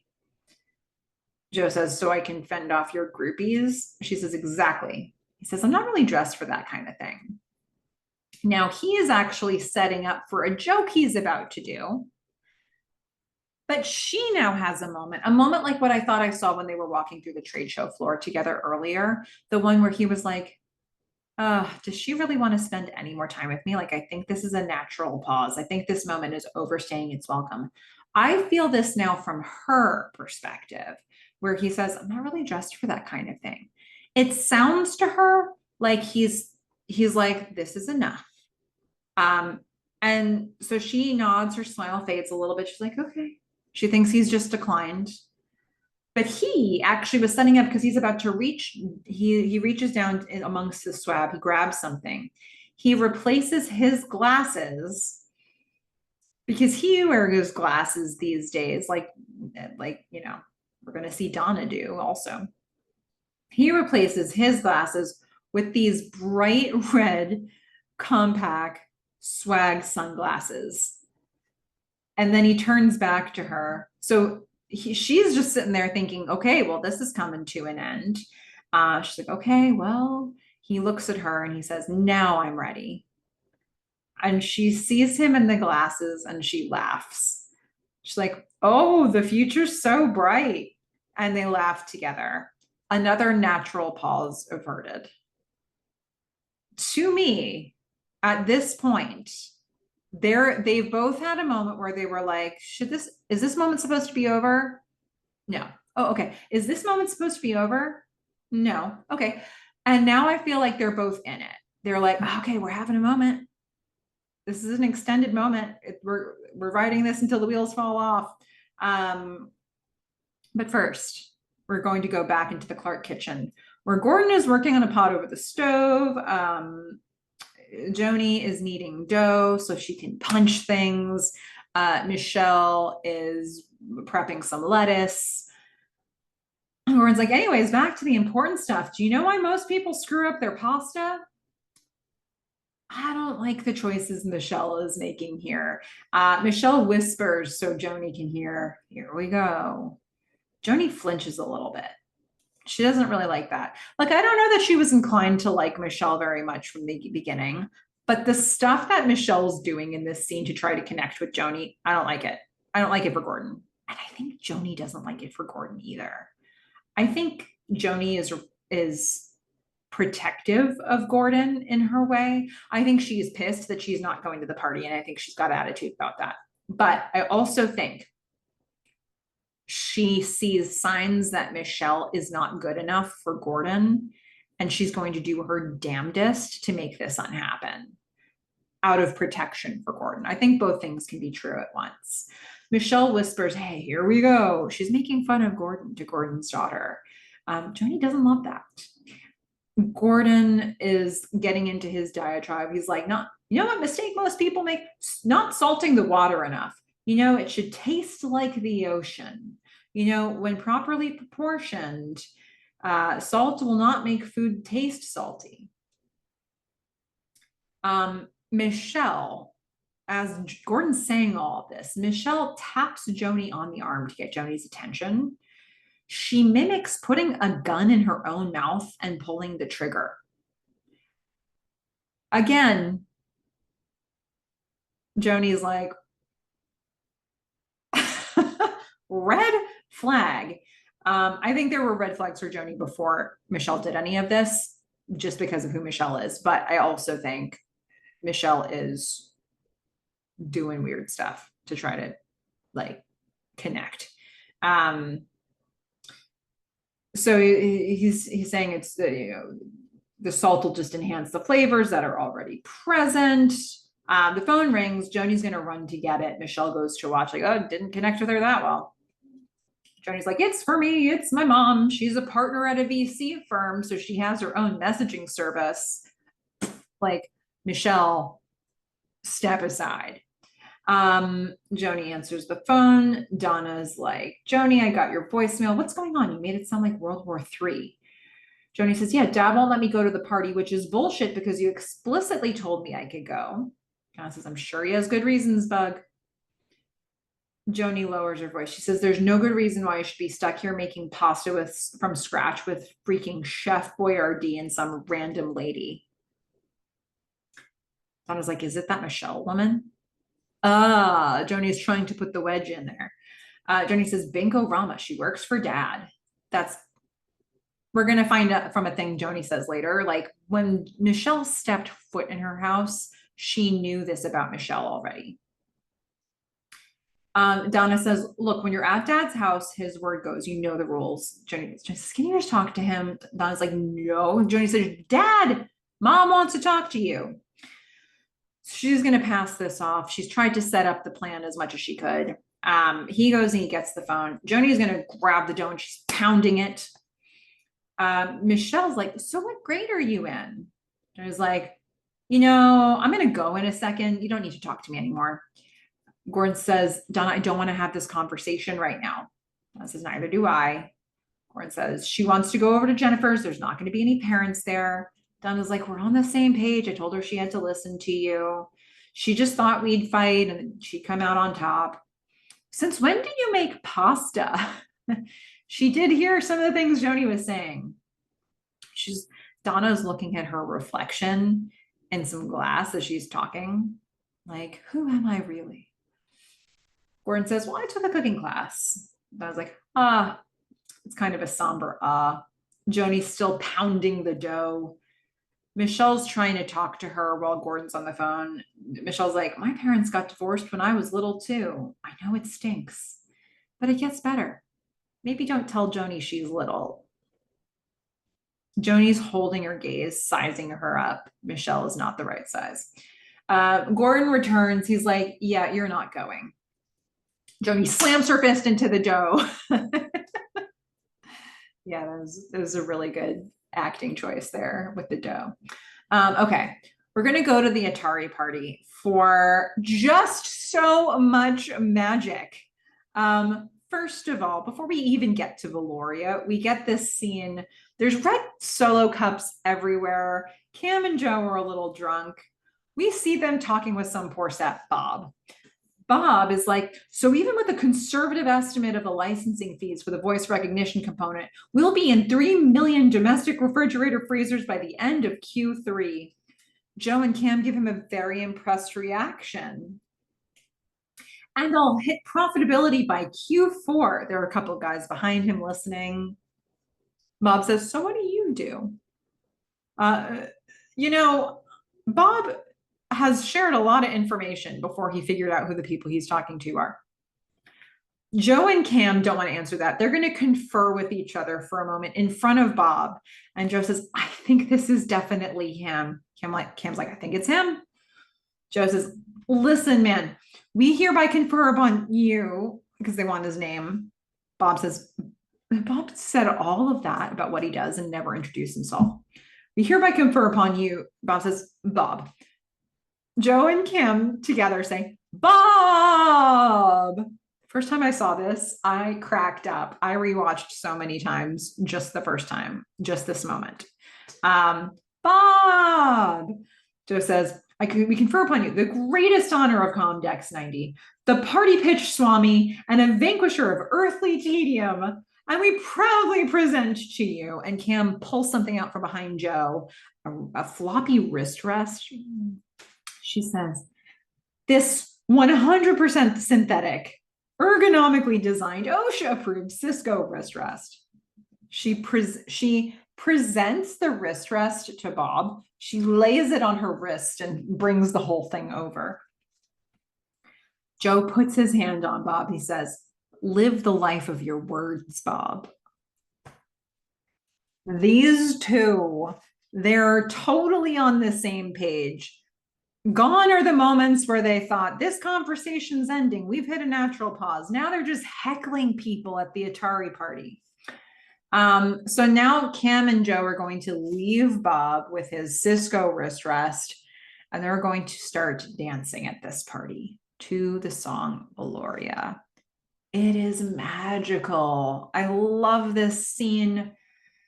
They're dancing around each other. The camera is dancing around them, dancing around each other. There's so much movement and energy. This is the happiest Joe has been in this episode. This is the happiest Cam's been in this episode. It's just this moment of pure abandon. I just love it. As they're dancing, they're kind of going in and out and going around each other.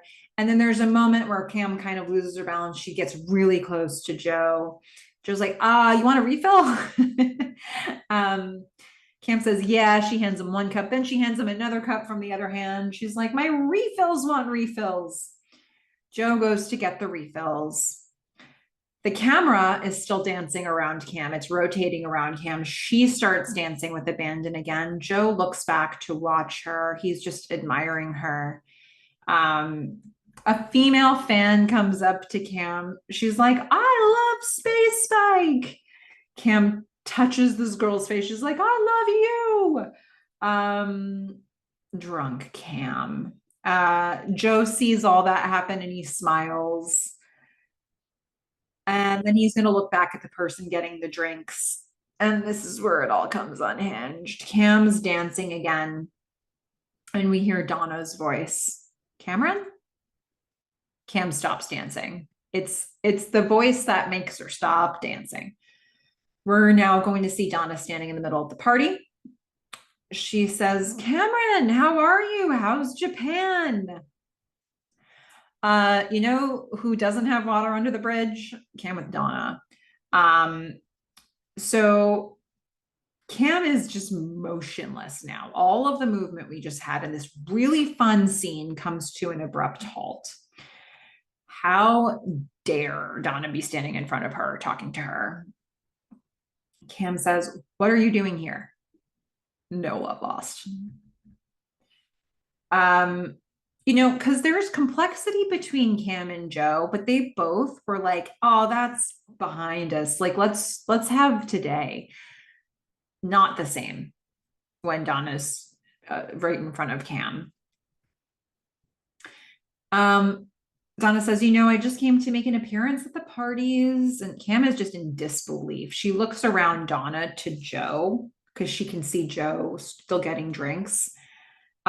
Joe is now, he has turned around. He sees this happening and he gets this concerned look on his face because we just decided that this moment needs to continue. Donna being here ruins everything. Like, we were just connecting so well. Like, why does Donna have to ruin this moment? So Joe's watching this. Cam looks around Donna to look at Joe. And Donna's like, okay, look, I came to see you. Cam wants her gone. She says, I don't know why you would do that. Donna says, well, because I've got there's this thing. Cam's eyes go wide. You have an idea? Get out of here with your ideas. She cannot believe this. Donna's like, it's really exciting and I want to show it to you. Cam says, you've got to be kidding. She tries to walk around Donna to go back to Joe. Donna blocks her. Donna's like, please just come on, have lunch with me tomorrow. Cam is incredulous. Donna is not. Donna, first of all, I don't know if there was a right way for Donna to approach this, but this isn't it. And she is not taking no for an answer. Cam wants nothing to do with her. Going in the next step and saying, have lunch with me tomorrow is going to get a hard no response. Cam says, no, I'm on an early flight out to Tokyo. Donna says, it's been 4 years. Cam says, we don't need to do anything. Donna has this pleading look on her face. She's like, we both did things we're not proud of. And if we could turn back the clock, I'm sure we'd do it differently. Wrong answer. Whoa, whoa, whoa. Whoa, if you're going to come here and you're going to see this much animosity from Cam, and you're going to see this much animosity from Cam, your only way to even maybe break through is to start with a heartfelt apology. We both did things we're not proud of. Maybe but no way is that going to fly with Cam. Unfortunately, Donna also is stubborn too. And so, like, is she ready to take full credit in this moment? I guess not. But what's her goal here? You know, like, if you want Cam to listen, this is not how you get there. Um, Cam says, I can't believe this is happening. Donna's like, what, you're going to tell me you've completely moved on? Cam says very firmly, no, I think about you and me every day, and it makes me furious. Donna says, so let's fix it. I want to fix it. Cam's eyes are so wide. She's like, I don't want to fix it. Cam walks around Donna, very quickly walks to Joe, kind of like runs into him, into his embrace. He puts his arm around her. Just like, are you okay? She's going to grab a bottle of champagne. She says, let's go. They walk out. Joe looks back at Donna. Donna is standing there with her arms crossed, motionless in a sea of moving people as the camera pulls back and back and back. And we just see Donna once again alone in a room, this time a room full of people. All right, we're going to go to the Clark house again. We're at the dinner table because we need more of this, don't we? Joni is staring at Michelle. Gordon comes back with some cheese and a grater. He's like, Parmigiano Reggiano? Michelle says, yes, please. Joni says, I'm a vegetarian. Because it's the bolognese, right? So Gordon's like, oh, yes, since when? Joni says, since I started paying attention to the thinking, feeling creatures we share the planet with and realized that they probably don't like being eaten. That's since when.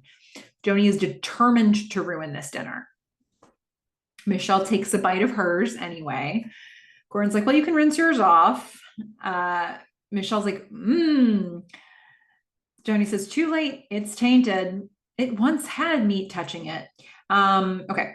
So Michelle's like, this is really good.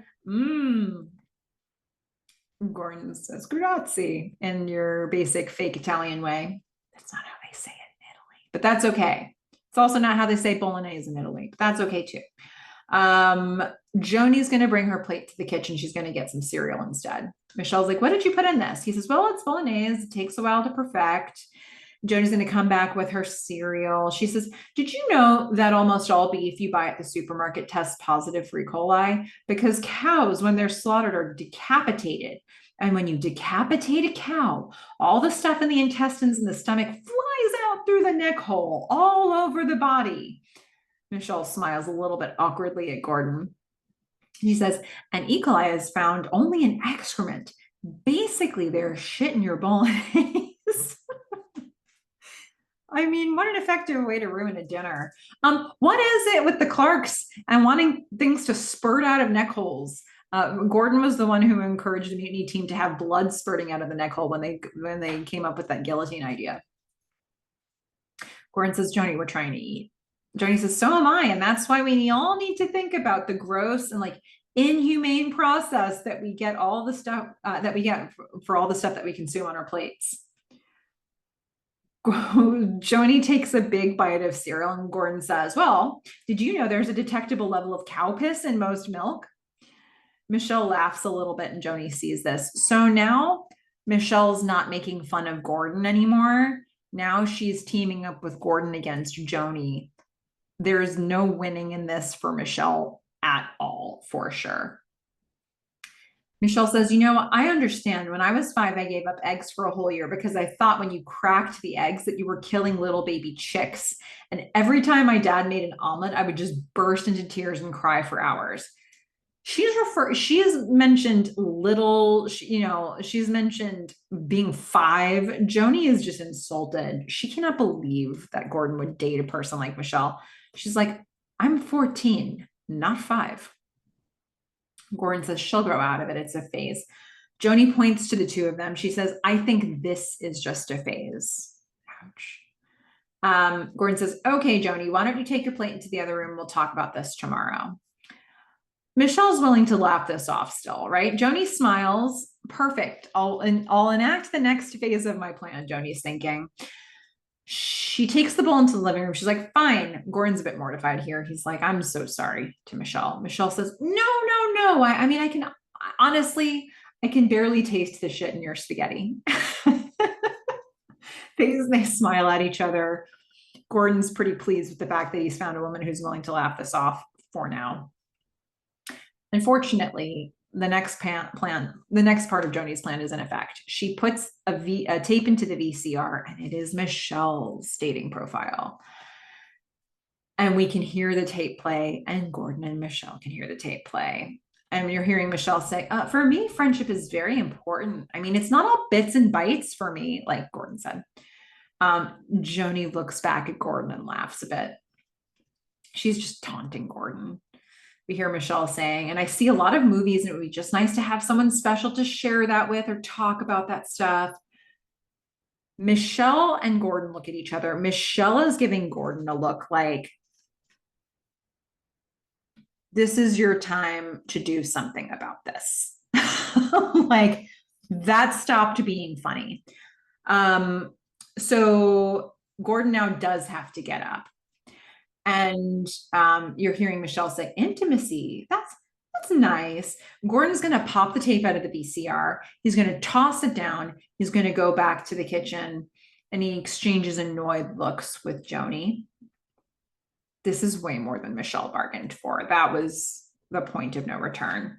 So we're going to see after dinner, Gordon is going to walk Michelle to the door. He's like, I'm so sorry. She waves it away. But instead of the kiss, they've been downgraded from a kiss on the cheek to just an awkward hug at the door. He opens the door for her. She's like, I'll see you at the office. He's like, okay. And exit Michelle. Gordon, he walks briskly to Joni's room. We're going to hear Twist Barbie playing. He goes in. He turns off the music. He's like, what the hell? What the hell was that, Joni? She says, you should have just let me go to the party. It's so much more than that, though, for her. Yes, she's really annoyed about the party, but she doesn't want Gordon with Michelle. It says, Joni, just because you're unhappy doesn't mean you can inflict your total misery onto everybody else. Joni says, you're so obvious. He says, what's that supposed to mean? She says, you worked for Mom, and now Michelle works for you. You could do better. You already did once. There's more than one thing in that. Gordon is going to leave. He's going to slam the door behind him. But the thing is, it's true. It's a really astute observation from Joni. I think that, of all the people that Gordon could date, he's chosen to date somebody who is subordinate to him. And maybe that's him trying to re-exert power in his own life, comparable to, like, yes, he worked for Donna. He had no power. He was completely defanged between season 2 and 3. And so now this is a way for him to get the power back. And Joni is voicing that, raising it to his attention. Then she says, you could do better. You already did once. I don't know if that's her saying, but can't you and Mom? Maybe it is. Maybe her hope is that if she just gets all these other women to go away, she can get her parents back together. Or maybe it's just, can it be somebody who's not Michelle? Or can it be somebody who at least meets the level? Is there anybody else that Gordon could bring home that she'd be okay with? Is the thing at this point. All right. Cam, really fired up about having encountered Donna. Cam and Joe are going to go up to the roof of whatever this building is. Probably the place where the Atari party was. Cam's like, oh, can you believe her? It's like she ambushed me. And Cam had slammed open the door. She walked out with purpose. Joe's kind of treading carefully behind her. Can you believe her? She ambushed me. Why does she care so much about kissing and making up? We don't even live in the same country anymore. Joe needs to come clean about this. And he says, she called me a few days ago. Cam's taking that in. She freezes. She's like, why? Joe says, She wanted me to find you and bring you some idea. Cam nods. Of course. There was an ulterior motive to Joe being here. She says, that's why you're here. Joe stands his ground, literally. He stands fixed in place. He knows his truth. He says, no. I told her if she wanted to talk to you, she could do it herself. Cam moves towards him. He says, I don't even know what the idea was. Cam gets really close to him so she can search his face. She's got this look of intense worry on her face. He says, I didn't read it and I don't care. She's still searching his face, looking for some, like, is there BS in here somewhere? She's tearing up. She's starting to cry. He says very quietly, come on, Cam, you can trust me. He walks around her. This, like, water is under the bridge situation that they had was so fragile. And this thing happens with Donna, and Joe comes clean about it. And he is saying the actual truth to her, and it's up to whether or not Cam can believe him on this. But this brings up all of the can I trust Joe crap that she's had to deal with for the last few seasons. And when he sees her tearing up, like, what else can he say? He told her the truth and he knows why he's there. What else can he say to convince her? He said everything. He walks around her to let her sit with this for a second and make her choices. But you can see Cam is like, we have seen Cam have panic attacks.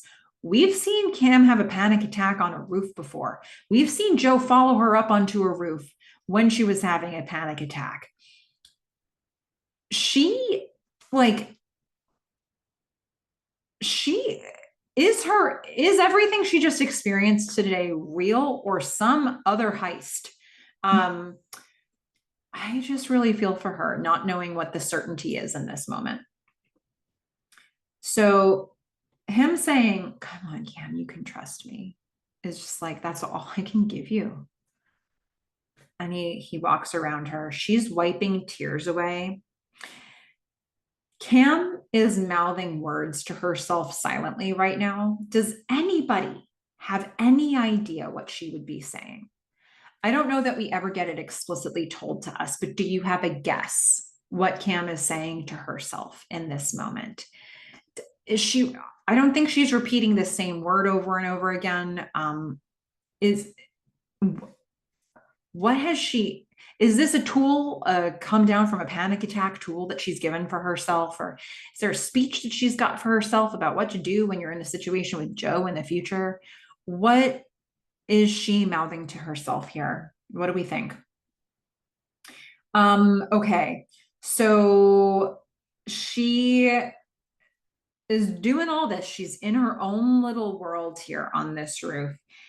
He pops open the bottle of champagne and the pop startles Cam. He's going to drink out of the bottle. I really like this camera choice too. We're seeing Joe, where basically the camera is in midair on the other side of the balcony. And then we're looking at Joe, who's looking out at the city. And then out of frame, Cameron is further down on the roof, but we can see her reflection in a window of the building. And we see a bunch of building wall and then the window. So it looks like there's a wall between. There's like a division between Joe and Cam. We see her reflection. We see real Joe. And then he puts down the champagne bottle on the balcony ledge and Cam walks over to join him, and they're both going to look out at the city. And this is where I really notice a clothing choice here, because they are wearing, so she's got the white dress over the black shirt.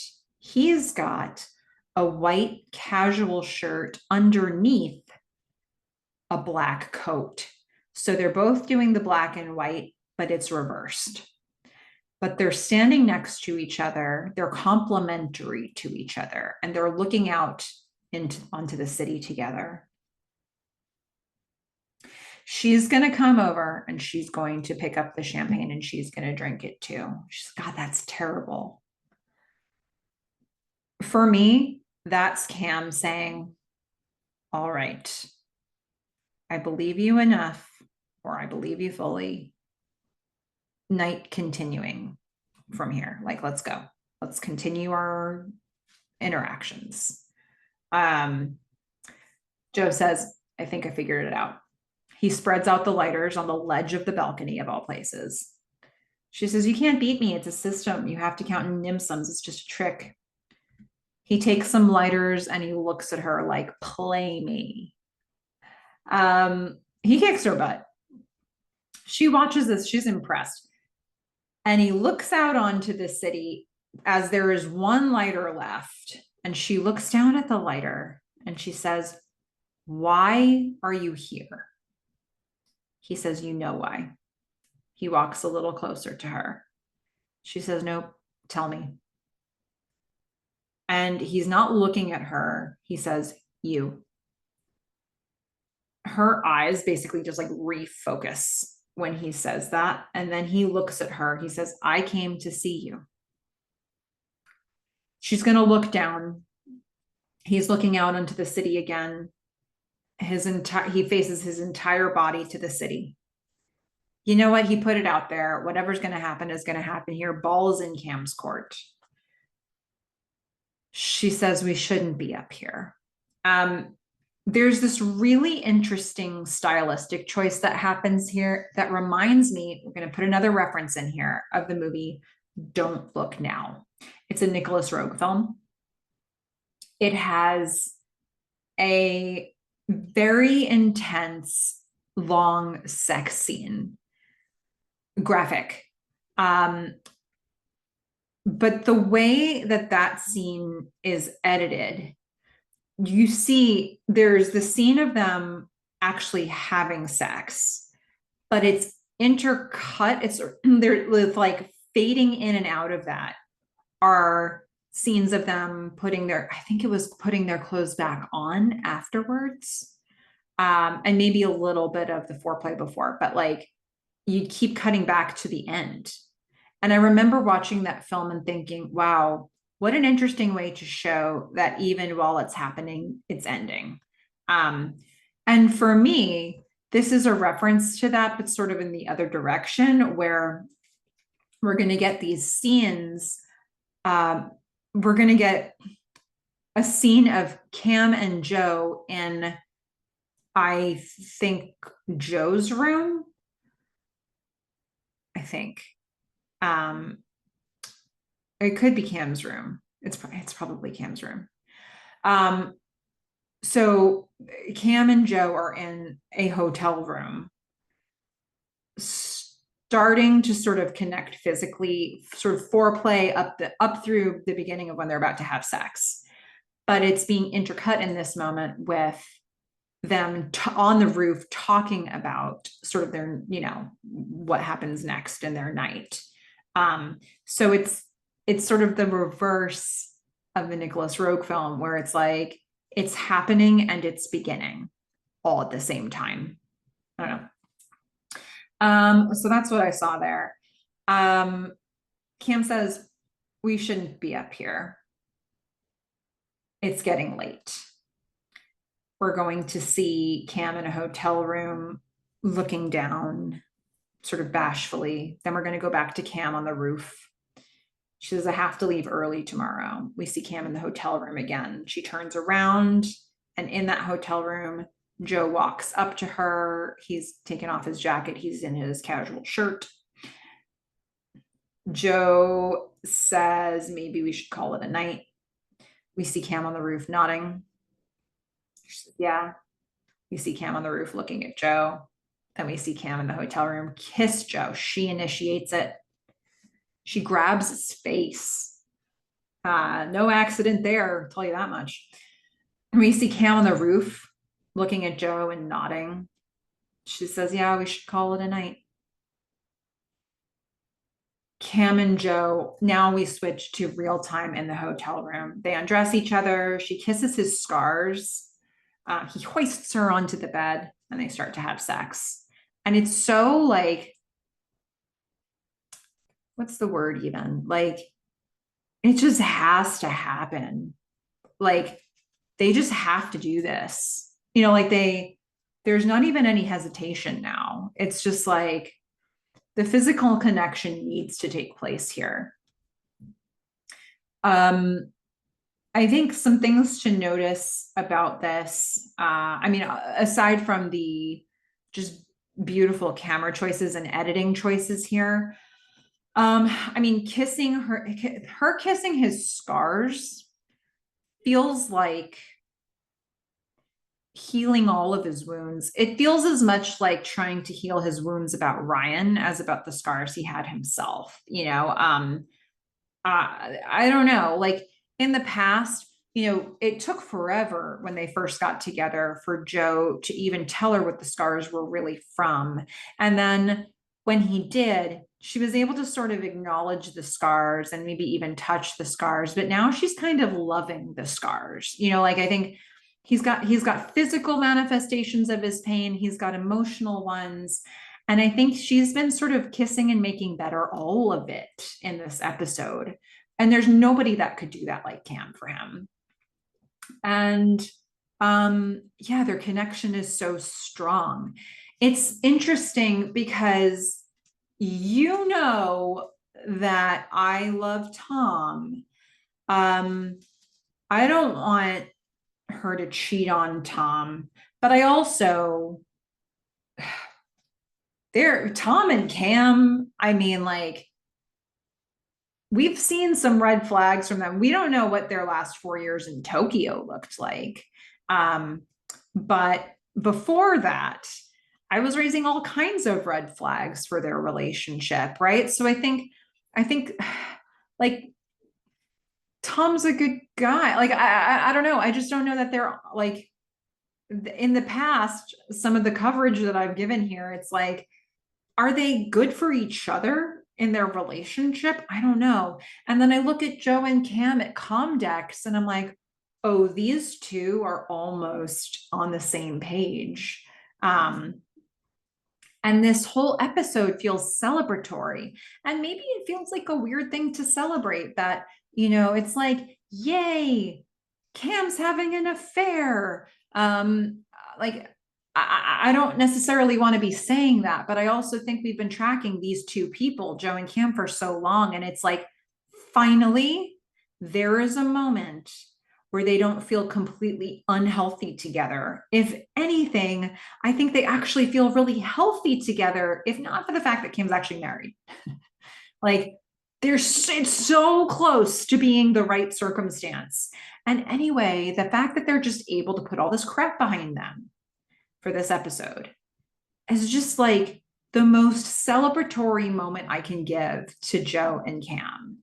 I just, all of that concern I had in season one, where I was like, these two people are really like very unhealthy together and unhealthy alone. And they like, I don't feel that here. I think we've got a million reasons to think that these two have grown a lot in the last 4 years. I think Joe is still in a state of depression, and I think seeing Cam is bringing him out of that. But I think in this moment, right now, this is the healthiest these two have ever been together.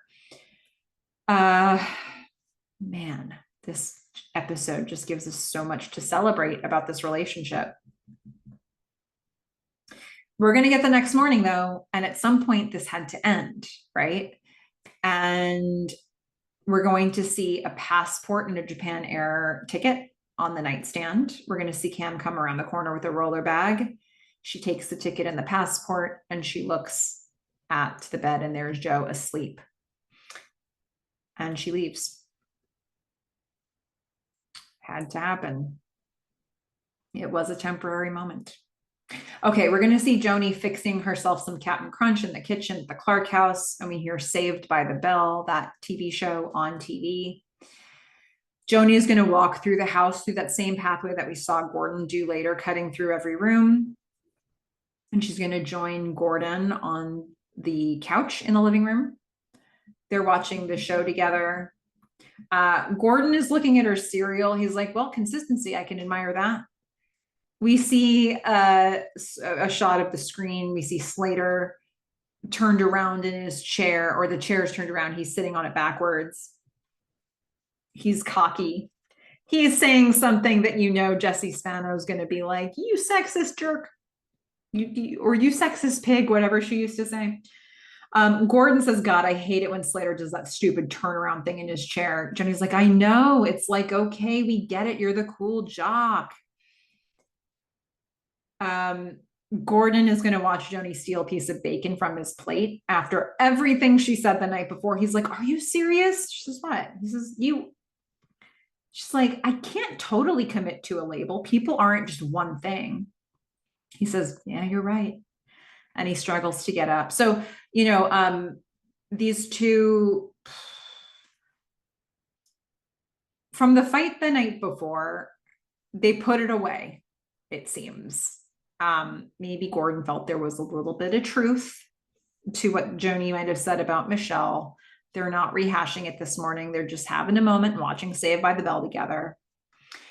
Gordon struggles to get up.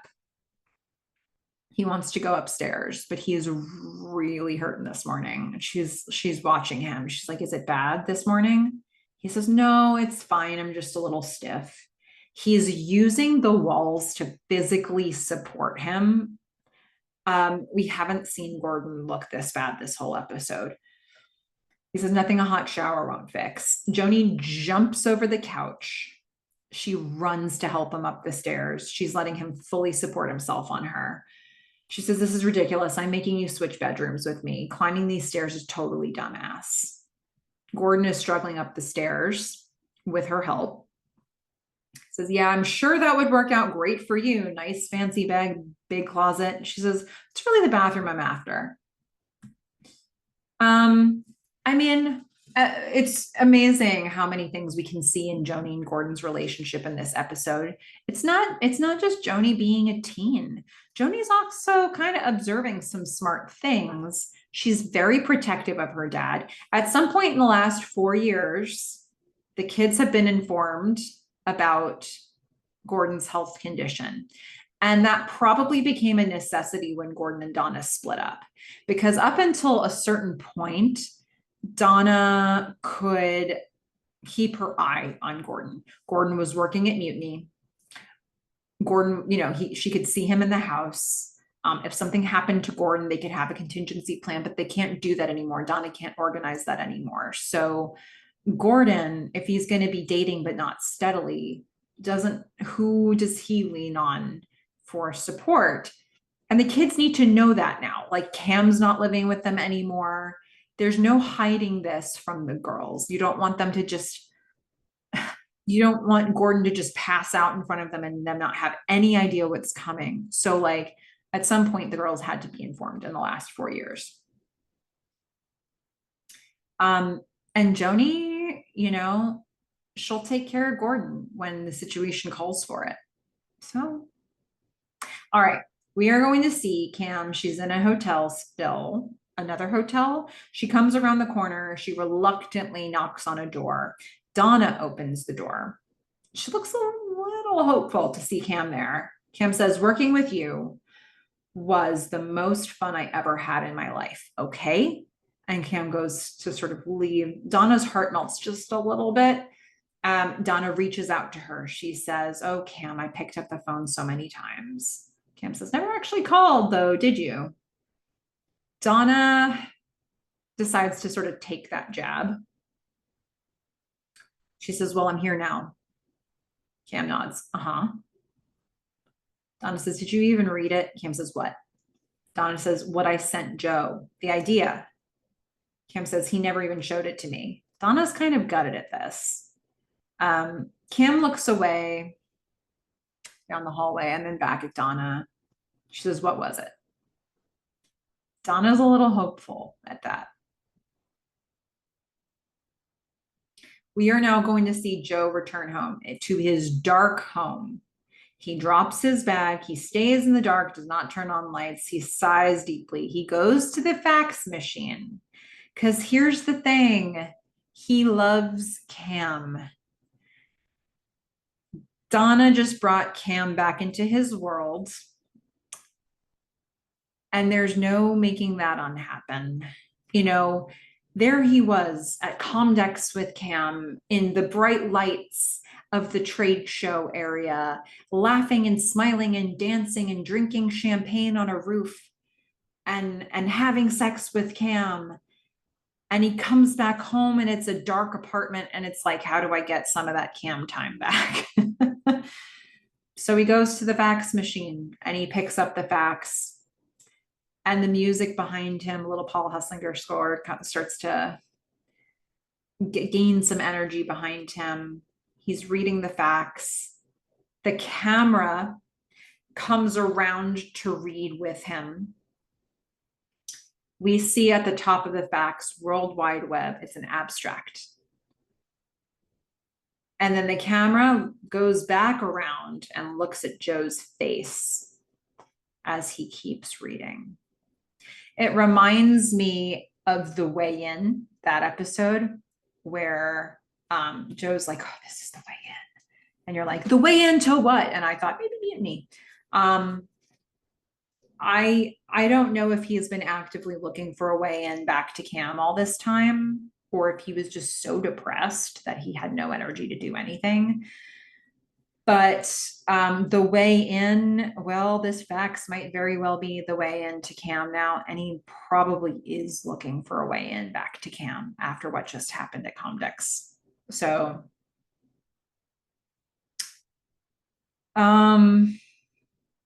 this really, it's amazing, right? We're at 309. We've got one more episode this season. This feels like the kind of thing that should introduce an entire new season, you know, like but it's coming right at the tail end. What are we going to do with this fact that they just introduced the concept of the World Wide Web to us?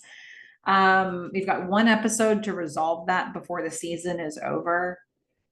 But oh, what an episode of television. So much to say. I got a ton of feedback here from all of you. And I'm not going to be shy about putting it in there. First, we have some music to cover, music for this episode. First of all, we're going to get a version of the Star Spangled Banner from, I think, 1996. It's playing over that montage that Joe is hearing. They don't usually do a thing where they go anachronistic with the music that the characters are hearing. So I'm not sure if this particular version of the Star Spangled Banner was released before it was put on this album that I'm seeing it on. But this was from a group. This was from Donald Pearson and the St. John's Episcopal Cathedral Choir and John Rapolsky. This is where Joe is going to take a call from Donna at the start of the episode. And then, of course, we've got Valoria by Pixies. Do I need to say when this happens? This is Joe and Cam dancing at Comdex 90. Then we're going to get Twist Barbie by Shonen Knife from 1983. Gordon is saying goodbye to Michelle, and then he talks to Joni. Well, he's a bone to pick with Joni in her room. 1983 song. It's kind of interesting. So Joni's she's discovered this 7 years later. And then it's always interesting to see how they choose to handle music over the credits, or when they just do sound design over the credits. Like if you remember last episode, over the credits, we got the sound of waves. It was a very somber episode. This time, though, we're getting a song. We're getting Cold Light by Operators from 2016. Favorite quotes. You know, I've got a bunch of different things here. Most of this is going to be Cam and Joe. Let's just go through. Let's do some honorable mentions here. Starting with one from Cam. You go through life and you have this idea of who you are and what you do, and then you discover it's total bullshit. It's a defense mechanism, and once you stop defending yourself, you can be all these other things. We'll get a quote with Joe. It's amazing how much changes in just a few years and how much stays the same. I did throw in one from Joni here. I can't totally commit to a label. People aren't one thing. I am going to bring in as another honorable mention. Normally I do a quote from one character, but this was a sequence from Joe and Cam that was I just have to raise this. Joe says, S printer does sound better though, doesn't it? Cam says, yeah, it's got rigor behind it. Like the R&D department was unsatisfied with models A through R. And then finally, after a lot of sweat and tears, Joe says, we proudly bring you version S. Okay, favorite line of the episode. This is a Cam pep talk to Joe. She says, it's so hard to bring about actual change, real change. The whole world conspires to stop that from happening, but you bring people together. You create change. She's lifting him up out of a very dark place with this. Nobody else could do it, as far as I'm concerned. All right, it's time for feedback. Now, look, these podcasts have been getting longer and longer and longer. But part of the reason is that your comments are getting, they've been good the whole time, but they're so plentiful now. There were, as I scanned through looking for stuff that would be relevant to the episode, like I had to leave out a lot of stuff that was relevant to this episode that I hope is going to come in for a future episode. So I don't know, stick around for all of you who are commenting real time as I'm publishing these. It's been so fun. I was so afraid when I started this that I would just have a feedback section and no feedback. And that didn't happen. Thanks to you. Okay, let's start with our feedback from Amelia Flowers. Okay, bunch of episodes that I'm pulling in here. So let's start with some thoughts about 304.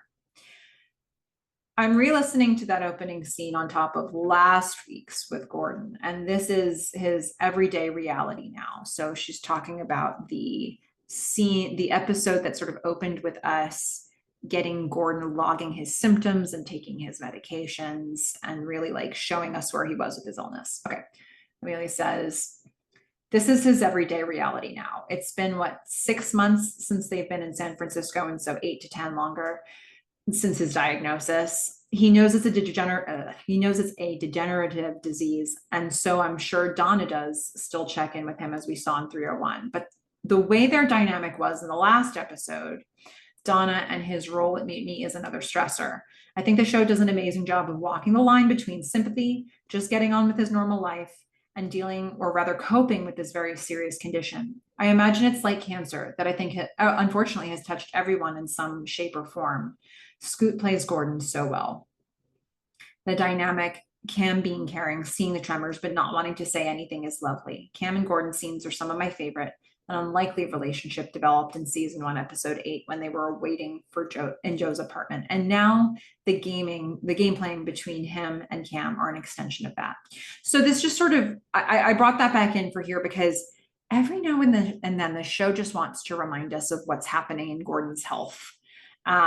And we get that in a major way here because we've advanced 4 years in time. So what is happening for Gordon? And he looks, you could go through most of this episode forgetting that he has an illness until you get to the end. And then you remember, however present things were for him in 304, and even earlier than that. How much people were sort of checking, people who knew had to sort of keep an eye on him, mostly Donna. The way that brought, Cam together with him, and the way it's doing for Joni now. I do wonder though, if Gordon and Cam have in any way reconnected, which I'm assuming no, but we don't know right now in this show. All right. Amelia has some thoughts about 106. I had never noticed how robotic Joe was on his wake up routine. You really opened that up for me. Yeah, I did go all the way back to a 106 comment because I feel like every time we've seen Joe lying in bed, there have been a lot of intentional choices to show Joe lying in bed, staring wide-eyed straight up to the ceiling and the camera being over him. This time we see Joe asleep in bed after he reconnected with Cam. Question: have we ever seen him asleep or relaxed in bed before? Not like when he's actually like hooking up with somebody, but like post sleep or should be sleeping. Have we ever seen him just asleep? I don't know. That really struck me when I went back and found this comment. Amelia has some thoughts about the Thomas Golovich interview. If you remember the music supervisor interview, because yeah, we talked about Valoria. Amelia says, "Oh, Valoria. It wasn't a song I knew, but I was so happy seeing Cam and Joe together and happy again. I remember my first watch and feeling of hope, tension, and anticipation as I so wanted these two together again." I mean, you got it for a moment, you know? It's lovely. And I also acknowledge that it's an affair. So if that doesn't feel good for you, I get that too. I totally do. 308. Amelia has some thoughts about 308. More than one thing to say about 308.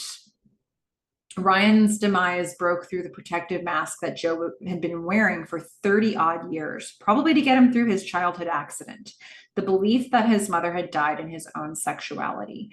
The layers he constructed allowed him to operate at the same level or more of ruthlessness as his father, to have some level of corporate success.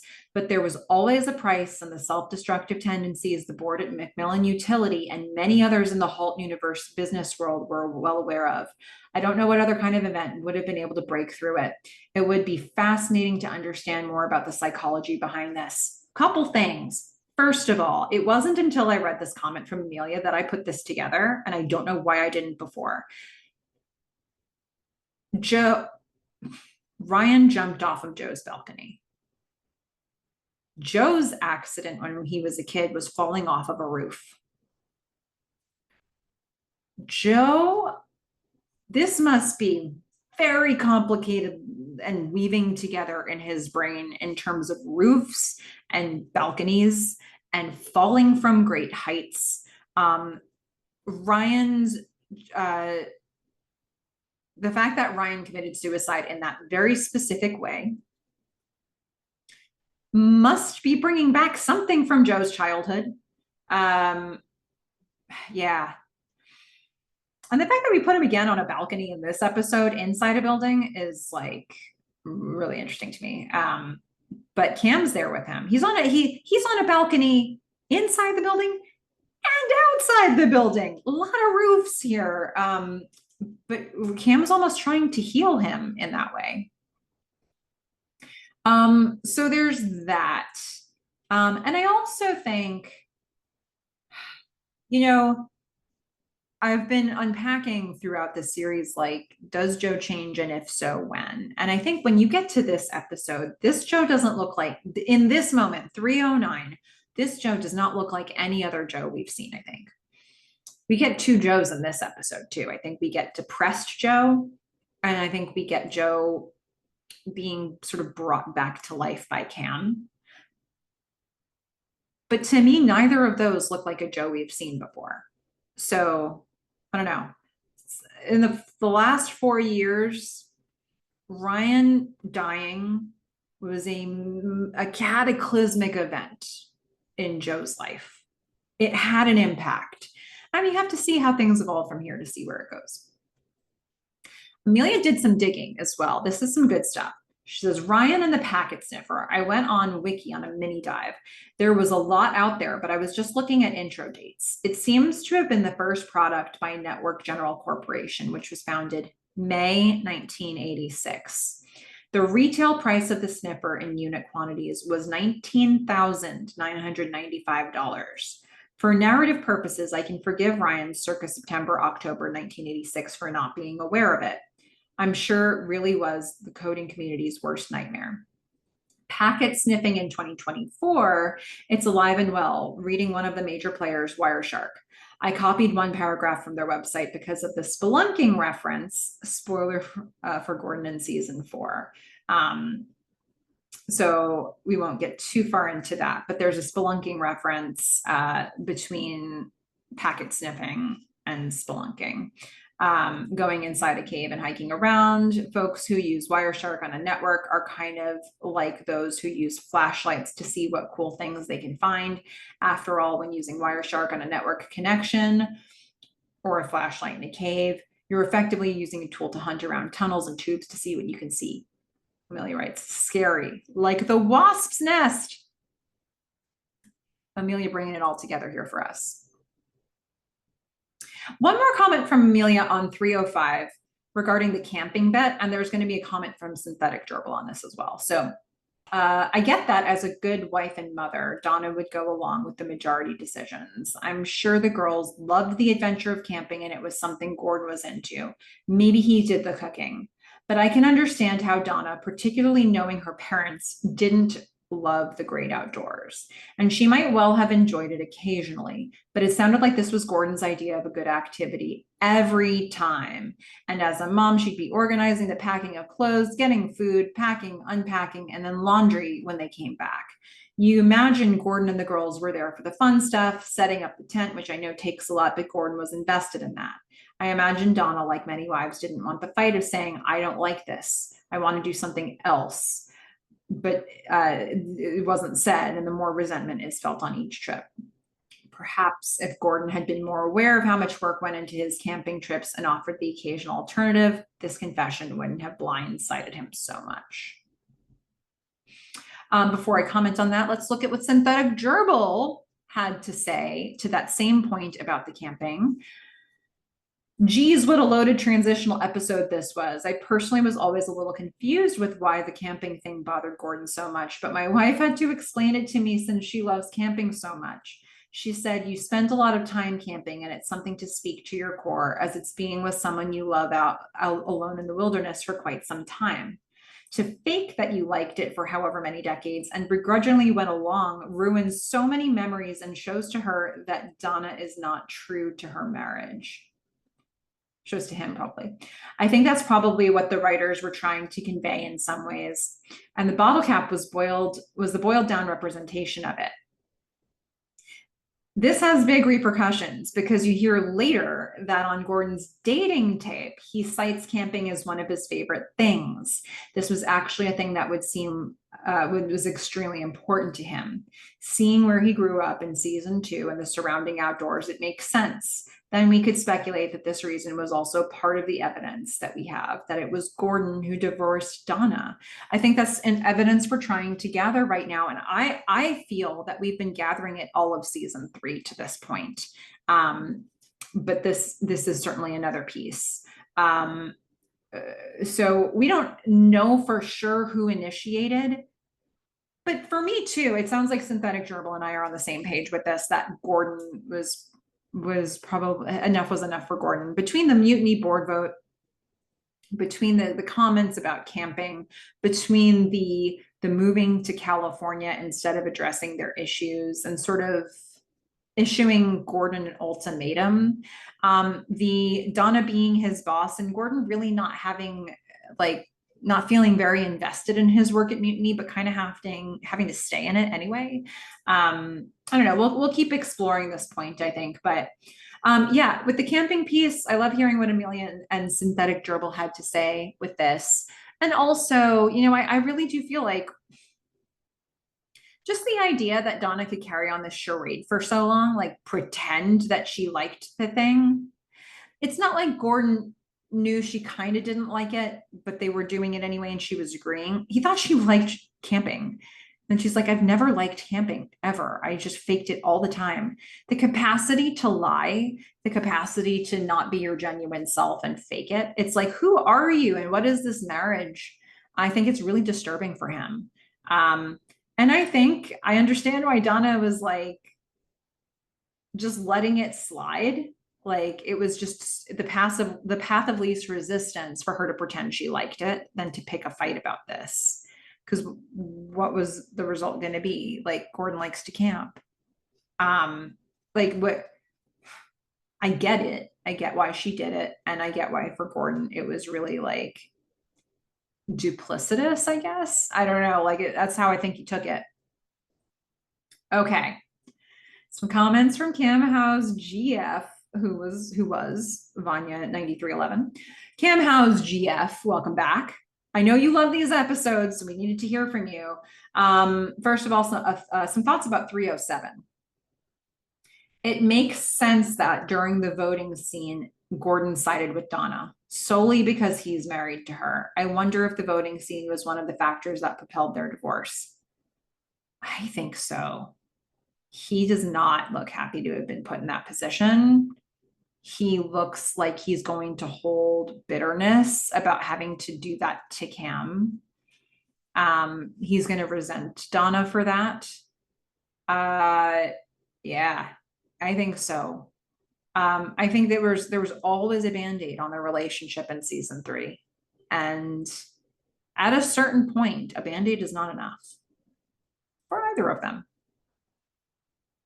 Cam House GF continues. There's so much to say about the meeting voting scene. I often mention this scene as one of the most intense TV scenes I've ever seen, and also one of the highest points of the show. The build-up to this moment has been happening for the last couple of episodes, and the culmination is exquisite but heartbreaking. It's the end of Cam and Dom's professional relationship, and of course their friendship. I was speechless throughout the entire scene. All the actors were incredible, but the intensity of Mackenzie and Terry's performances shook me.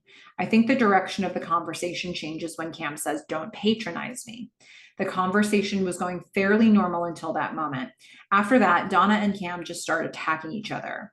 The way Cam slams the door always gives me the chills. I like how you pointed out how the camera choices made that moment look like a horror movie. Maybe that's why I always felt so anxious watching that moment.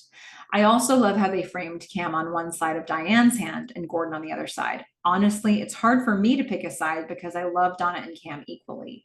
And I liked both of their visions, but I've always been very protective of Cam, and seeing her cry at the end of the scene left me so devastated. Good stuff. It's just so nice to hear you unpack that. And I had asked, like, who made it personal first? And a couple people threw out the idea of it being Cam saying, "Don't patronize me." So, okay, I hadn't even thought about that, but yeah, more than one person's thinking it. I can get on board. Okay, a few different things about 308. As you mentioned, it's kind of beautiful to see Cam and Joe being there for each other, even in the most uncomfortable situations, specifically when Joe goes to Cam's place. Yeah, it's nice. It's nice to see that they're, able to say, no, this is serious. And they can talk to each other on that level. I laughed so hard when Gordon asked Joe if he and Ryan were more than friends. The whole scene is gold. Joe's facial expression while toying with Gordon, while to Gordon's hesitation, is making him struggle to say a coherent sentence. Man, poor Joe. He has nobody. And Gordon, his only friend at the moment, suddenly tells him he's sick. I can't imagine how hard it must have been to take all that information in. Yeah. We see no connection between Joe and Gordon in this episode. Does that mean they had none, or they just didn't have time to cover that in this episode? I don't know. But Joe seems so alone, and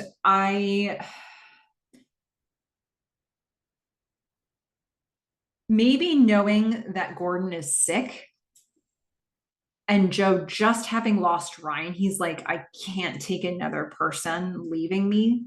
And he isolates himself. Maybe that's a thing that he's doing here. I'm not sure. It depends on whether Joe's had, connection with Gordon in the last 4 years. But I think this idea that, like, for us, right in the same context, like, Joe loses Ryan, and then Joe gets this terrible news about Gordon, and those are the people in his world in that episode. It's a lot of loss. It's a lot of grief. And he hasn't lost Gordon. He's not grieving Gordon, but I think it makes that relationship so unstable, or I don't know, uncertain, and scary for him. Another thought here. Now, the darkest part of this episode. Ryan's suicide was one of the toughest moments of the show, and it feels more tragic looking back at the previous scenes where we can see that he's hiding from everyone and considering his options. The last scene with Joe felt very ominous. You can turn yourself in and own up to what you did, or you can run. Either way, I'll help you. I think that Ryan had already made a decision when Joe told him that. However, he needed one last sign of reassurance. Unfortunately, everything falls apart for Ryan. Neither of the options that Joe told him were good for him. It's heartbreaking to see him end up like that. We don't see him committing suicide, but the scene where Joe finds out always makes my stomach turn. The sound of the wind blowing with the distant sirens wailing in the background is simply haunting. Lee Pace is an amazing actor. His facial expression during that scene was masterful. Needless to say, Ryan's manifesto at the end of the episode is one of the highest points of the show. It's a powerful way to end the 80s timeline of the show and introduce the 90s timeline and the internet theme. I loved the juxtaposition of Donna and Cam waving at each other awkwardly at the supermarket while Ryan's voice is off saying, beware of each other because everything is about to change. I also love how the manifesto is almost like a response to Joe's speech at the end of the first episode of season 3. What an episode. I'm very excited to hear next episode's podcast. And NIM is my favorite episode from season 3 and one of my top 5 favorite episodes from the whole show. Oh my goodness, Cam, how's GF? I hope that this podcast has been, or this episode of the podcast has been living up to the way you feel about the episode itself. I mean, to hear a take about this scene from somebody who loves it so much, or these scenes, this episode 308 from somebody who loved it so much, I think that was important to bring that in. Yeah, it's really hard to see things fall apart for Ryan the way that they do. And, you know, I can't help but think that, you know, Ryan is such a, I think about the way Ryan was with Joe as unconditional love. He's such like a puppy dog. He always comes back. Ryan, on a number of occasions, questioned Joe's intentions, particularly towards the very end. But he ultimately believes that Joe had his best interests in mind, and he sacrifices himself. You know, in his manifesto, he took full responsibility and made sure none was on Joe. And in doing so, that means Gordon can move forward with the NSFNet project. And, you know, it's just this unconditional love that I can't think of another person who's had that for Joe. And to lose that, it's just rough. All right, some thoughts from present hour 24 on episode 209.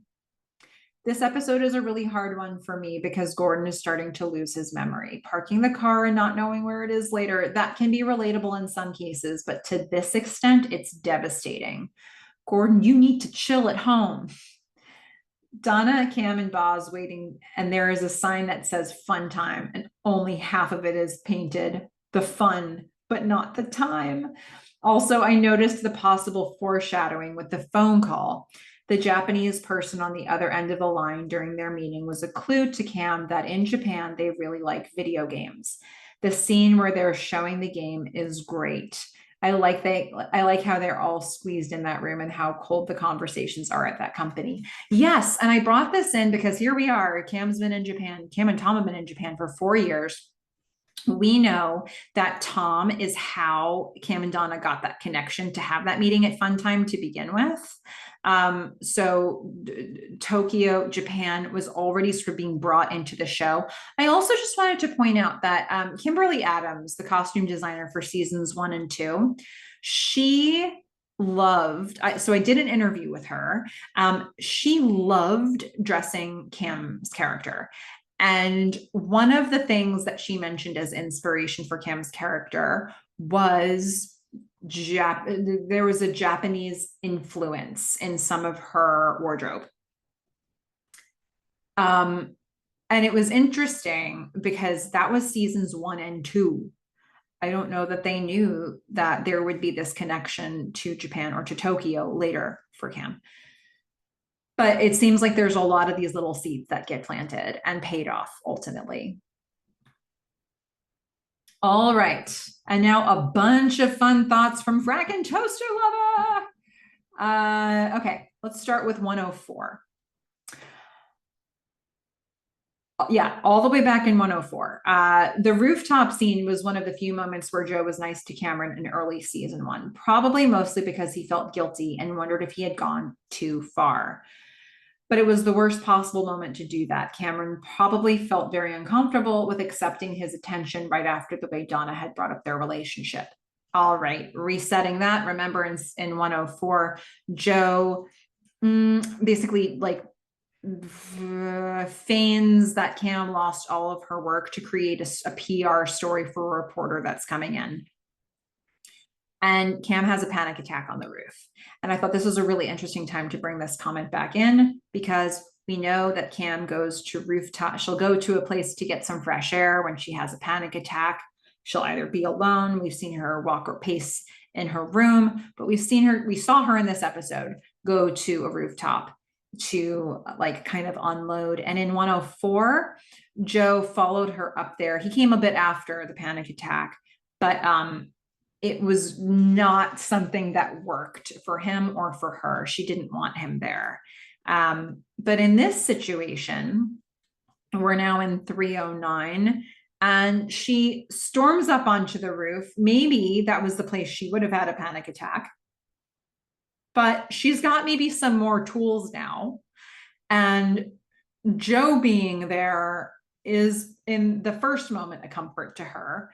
But where she starts to come unglued and where she starts to cry is when she realizes she's not sure she can trust Joe. So I don't know. I thought that was interesting to bring that back up here.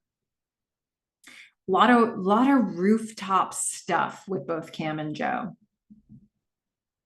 Frack and Toaster Love, it says for 301. Diane's introduction is great. I love how straightforward and no nonsense she is, but never in a rude or dismissive way. She points out correctly that divorce isn't necessarily a bad thing, but something that makes things better for both spouses when the marriage isn't working. Gordon's reaction to her mentioning divorce is interesting. Is he maybe starting to think about it for the first time, not as something disastrous that must be avoided, but as something that might be a good solution? On the other hand, Donna seems preoccupied with work issues to even give it thought or even notice that the Band-Aid they put on the cracks in their marriage isn't really working. Yeah, so we don't see Diane in this episode, but the reason I brought this in is because of this idea that when Diane mentions that, the first time Donna and Gordon meet her at that parent meeting at school, she mentions that she's getting divorced and Gordon's there, and it kind of makes him think a little bit. And, you know, I wonder what Gordon thinks about Diane. It's maybe planted a seed for him at a critical moment. Again, I think a few of us are thinking that like maybe this was Gordon's idea to take it in this direction. Maybe it was inevitable anyway. Maybe they saw that things weren't working and that the patch they put on this had come off. But yeah, I think a few of us are seeing some signs that Gordon might have been the one to say enough's enough.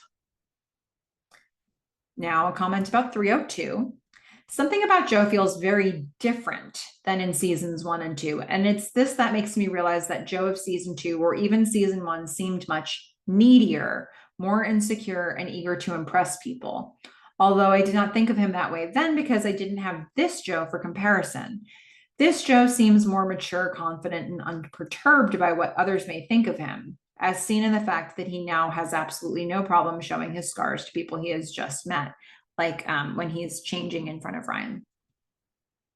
There's something both impressive and scary in the way he can toy with people with words and pull the rug under them, as he does with both Ryan and Gordon. Yeah, I mean, what a journey Joe is going on here in season 3, because where he starts is not even where he is now in season 3. I think, you know, in the beginning of season 3, he's at Macmillan Utility and he's He's got this Joe McMillan brand that he's now developed, and he's got a groupie in Ryan, and I think he's going a little more zen. He's trying to find his way there. Yeah, I think there is something about that, but he also has conflict with Gordon, and he has conflict with like there's it feels like he's got calmness, but maybe not full inner peace happening there. Definitely different from what we saw in seasons 1 and 2. And now we check him out in 309 and 4 years after Ryan's death. I mean, it's like Cam spends some important scenes in this episode building him up, but he doesn't feel needy. He doesn't feel like he was angling for that to me. It feels like he was depressed and didn't expect anybody to try to cheer him up or say good things about him. He's happy to have a good moment with Cam, to have the good moment with Cam, and he's not expecting anybody to sort of put a balm on those wounds. I think, though, when he has these interactions with Cam, it lights a spark back in him, not just a spark for Cam, but a spark within himself. And I wonder if that will bring a little bit of the need back, because we see that he's got this World Wide Web abstract. And now what's he going to try to do with that? Okay. A comment about 208. And this is Fracken Toasterlova and I were having an exchange about the fact that Boz had said to Cam in season 2 that he trusts her to get a read on Joe better than anybody. And I said to Fracken Toasterlova, but does she really? Does she really have a better read on Joe? And we were kind of debating that. Fracken Toasterlova says, I was asking myself that when Boz said that line. I'm not sure if that's entirely true. She does understand Joe better than most people do, but at the same time, she can't be objective about him because her emotions get in the way. When you're in love, the person becomes huge in your mind, and you tend to see everything about them in an exaggerated way, especially if you're quite young and or a person with strong emotions, and Cam is both. And you can get hurt and start resenting the person. The hate just gets just as extreme as the love. You know how so many people see their exes as monsters out to get them, who ruined or could ruin their life? Cameron is usually like that with Joe in season 2. Not that Joe isn't manipulative and sneaky, but I wouldn't exactly say he had some kind of grand, elaborate plan where he was going to use everyone for his nefarious means, which is what Cam seemed to think. Also thinking of Jacob as Joe's mark, she didn't think that Jacob may be the more dangerous one because she was focused on Joe. I bring that one back up here, because it's been over a season since Fracken Toasterlova and I had that exchange. But when I see Cam on the roof with Joe in this episode, and he says, Donna called me, like, full transparency, Donna called me. She wanted me to pass an idea along to you. I didn't read the idea. I'm not doing that. I'm here for you. You can see she's trying to read his mind. She's trying to look at, she's like terrified. You can see the terror striking her of like, am I getting played again? She wants to trust him, and she's afraid she can't, and it makes her cry, and it makes her mutter words to herself. But she's staring at him, trying to assess him and the situation. And it's like maybe Boz, saying that to her way back when is kind of, she's being reminded of that in that moment. Okay. And now, words from Evan the Stray. Evan the Stray, let's start with a comment about 308 before we get into the 309 thoughts. Okay, with 308, I was under the impression that Gordon made the deal with Ken after he kicked out Ken's lawyer for 10% of $25 million, along with the equipment Joe bought and his NSF net deals, leaving the rest for Ken, which would be $20 million. And I thought it implied the antivirus business. That said, with a federal offense, I wouldn't think the company would have any purview because I think the plaintiff would be the feds and not the company, at least for the CFAA charges. Maybe. Was that the deal? Oops. Was that the deal? That might have been the deal. And maybe I misinterpreted. Thank you for raising that, Evan the Stray. Maybe I've led us all down the wrong path with some comments earlier, but that's okay. This raises new ground for conversation. Okay, Evan the Stray has some thoughts about 309. Let's get into them, shall we? First of all, whoa, it's 1990. I didn't recall it jumping ahead like this in season 3. Yeah. And they do it in a really subtle way, which I thought was cool because again, we've seen numerous times in this show, they've given us like a little timestamp at the bottom saying what month and year it is. But this one, they gave us the Microsoft Corporation copyright, and that's how we know initially. Once we get to Comdex, everything says Comdex 90. But the first time we find out, it's not from, them writing it on the screen. Donna observes the new Amador Gould, Gilson, and Emerson office sign as it's hung. What should seem like a proud moment for her appears to be solemnly contemplative. I'm inferring she's acknowledging the personal cost of ascending to senior partner, expended close family, and dear friends. Are her earrings stylized cornucopias? Seasonally, it makes sense. Mid-November Comdex. Well, I mean, everybody notices fashion. I except me, usually. We're trying. You guys are teaching me new things. I love it. An interesting take here. I'm specifically thinking about your point, the personal cost of ascending to senior partner. My guess is that the personal cost came before she ascended to senior partner. My guess would be, because we don't know the timeline in the 4 years that we missed. My guess would be things came apart with the marriage with Gordon and Donna soon after Ryan passed. I imagine that Gordon said, I can't do this anymore. The Ryan thing, the vote specifically, the IPO tanking, there's not even a place for any of us at Mutiny anymore. Like obviously Mutiny must not be a thing that must have gone under at some point. So there was no place to work together. There was all of this friction. There was just nothing to save this anymore. And I think Gordon and Donna, I don't know. I think Gordon had enough things where he was just like, I can't with Donna anymore.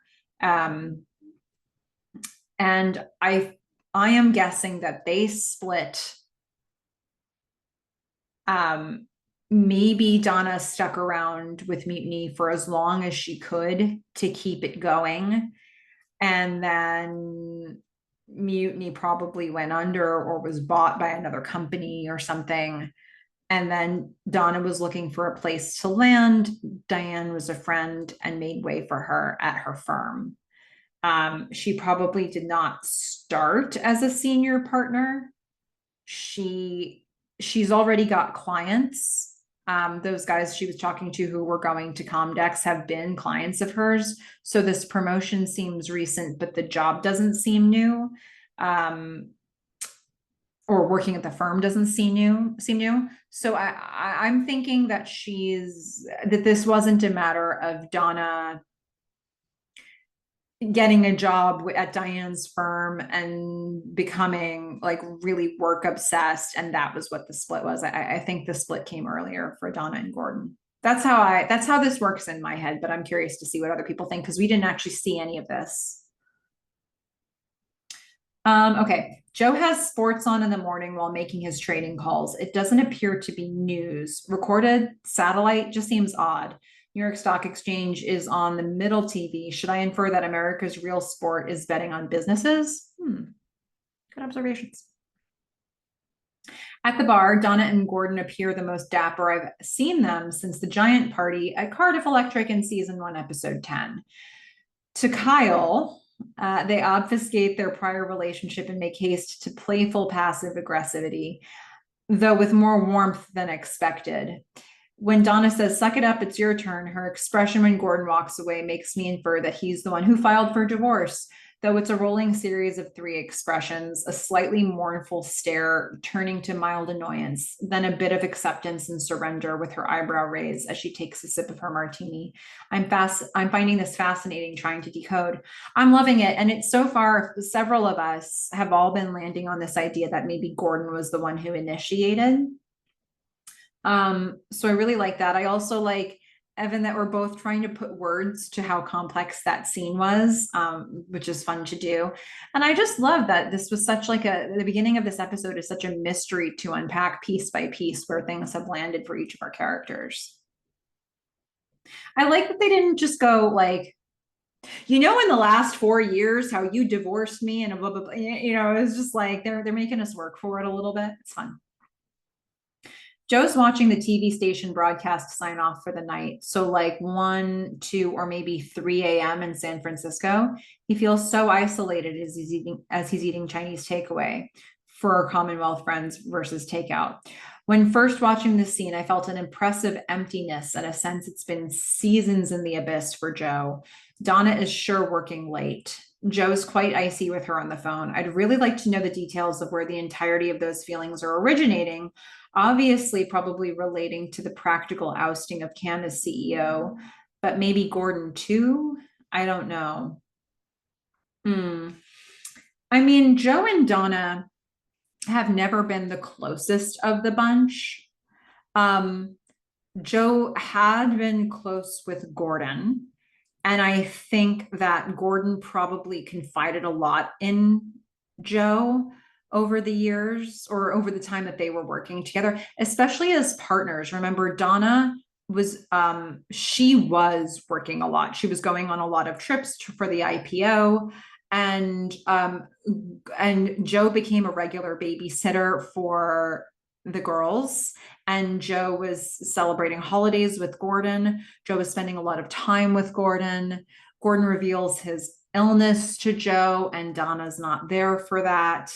I can't help but think that the rift between Gordon and Donna felt like it further alienated Joe from Donna. And then we know that Gordon and Donna officially split. And I don't know if Joe has been in touch with Gordon during this time, but he knows that much. And he knows what Donna did with Cam. And so there's that. Yeah, I think that's probably enough, right? I mean, I think that's plenty. Plus, Boz doesn't seem to want to spend a whole lot of time with Donna. So like, I don't know. Okay. Wore my Comdex 79 shirt for the first rewatch of this episode. Awesome. And also, how many rewatches do you do for these? Holy smokes. See, I do one, but I pause the screen. Like it takes me 3 to 4 hours to watch one episode for these days. The guy who greets Cam and doesn't introduce himself at Comdex looks like he could be Steve Buscemi's brother. IMDb says this character is Gary. Ms. Howe Rendon eats a bean and cheese burrito with ostensibly no sauce. You need to have an acidic sauce to cut the fat and dryness. Kind of horrified. Wondering whether I should infer a little melancholy with Cam due to this one thing alone. Maybe it's just very specific to me. I mean, I think just about everybody feels really alone and isolated in this episode. Gordon is dating, so maybe not him, but a little bit. But most like Joe and Donna for sure feel really alone. Cam, I think it feels like she's been isolated, and partly because of the story she tells us about Japan. And Boz, we don't know enough about that situation yet. He's spending a lot of time with Diane, so he's probably not feeling alone. LOL, Gordon's shop talk on his dating tape. LOL, he really likes camping. Yeah, sure does. Oh, Protonics and the Manning brothers. That just happens, Donnie, LOL. I am so sad that we don't get to. I'm sorry for those who are new to the show. You get two Comdex episodes. You get Donnie and Petey two times, and I hope you have fully savored them. And if you have not yet, if you need more, check out the interview I did with them. It's like our third Comdex episode. Joe and Cameron are enjoying each other at Comdex. Joe has to feel like he's in a soul grinder. He yearns for Cameron and she's not available. It's like he's torturing himself and replete with self-pity. Would you really wish me on anyone? Maybe he feels like he wrecked his opportunity 7 years ago. 7 years, 7 lighters in the final row of NIM, a moth to a flame to Cameron. What a cornucopia that dynamic has been for the arts over millennia. Man, that feels heavy. Would you really wish me on anyone? I mean, yeah, I think there is a bit of a question there around how Cam feels around Joe, but I also feel like he's really thinking about Ryan in that moment. He has destroyed every company, every business relationship he's been with, but he ended Ryan, if he looks at it that way. He did not. Ryan made his own choices. But I think in the state that Joe's in, he hasn't had anybody to remind him of that. So he's been self-reinforcing this idea that he ended Ryan. Or anyway, like the situation became so bad for Ryan because of his connection and his project with Joe that Ryan just decided the best route was to end it all. And Joe wonders if anybody should have that Joe experience again. Joni is seething on Gordon and Michelle's date. Her anger is impressive and she's committed to it.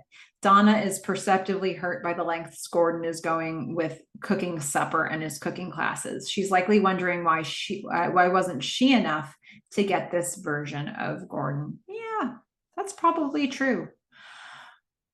I mean, not to rub salt in my own wound, but you should really salt the water anyway. This is a guy who threw out her entire lasagna in season 1. And here he is now making pasta from scratch, no less. I mean, just let that sit for a minute. I bet that doesn't bother anybody as much as it bothers me. Okay. After awarding the party pitch Swami his wrist rest, we hear the great song Valoria by Pixies, referenced by Chris Cantwell at the ATX TV Festival interview with Melissa, begin to play. It's on the official Halt and Catch Fire soundtrack.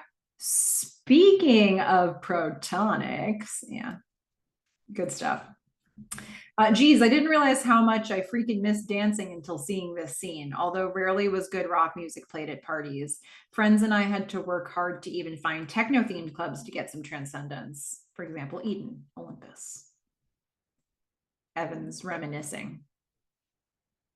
Joe uncorks the sparkling wine and Cam flinches right after she appeared to count down to 5.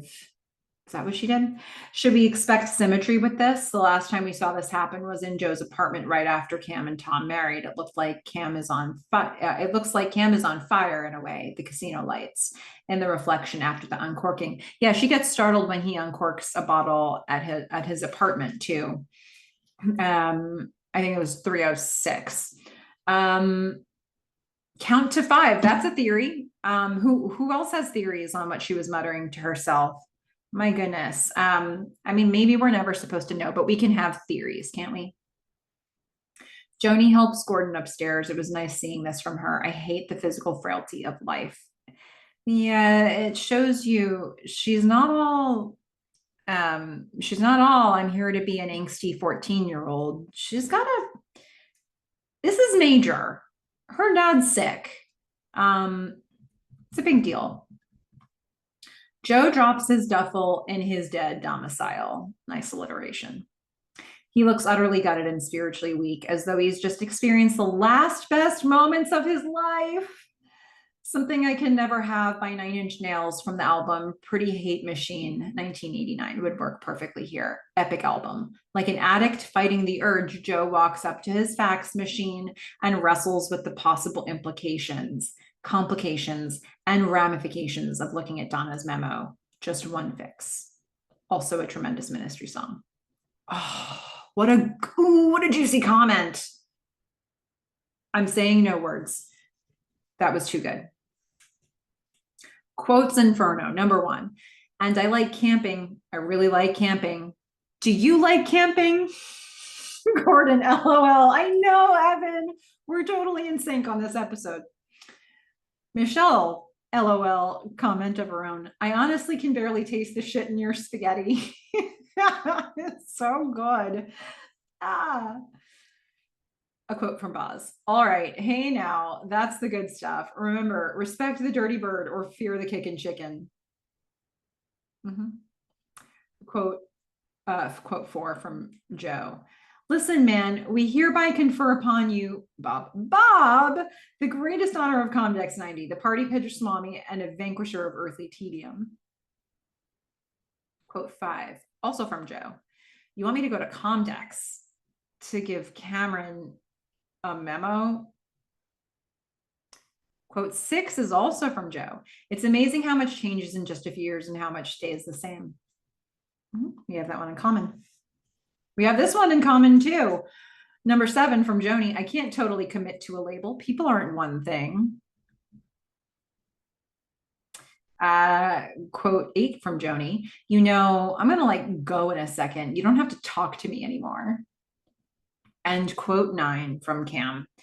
It's just you go through life and you have this idea of who you are and what you do, and then you discover it's total bullshit. It's a defense mechanism, and once you stop defending yourself, you can be all these other things, and that seems totally cheesy. I firmly believe there are probably a lot of people out there who love NIM as an episode, and I hope that this podcast episode does it justice for you. Maybe it raised some thoughts that you want to share about your own interpretations. There's a lot to interpret in this episode. There's so many blanks to fill in, and I'm sure we've all done that in different ways, which would be really interesting to hear. And it's also wild to me that with one episode to go in this season, they introduce a big concept.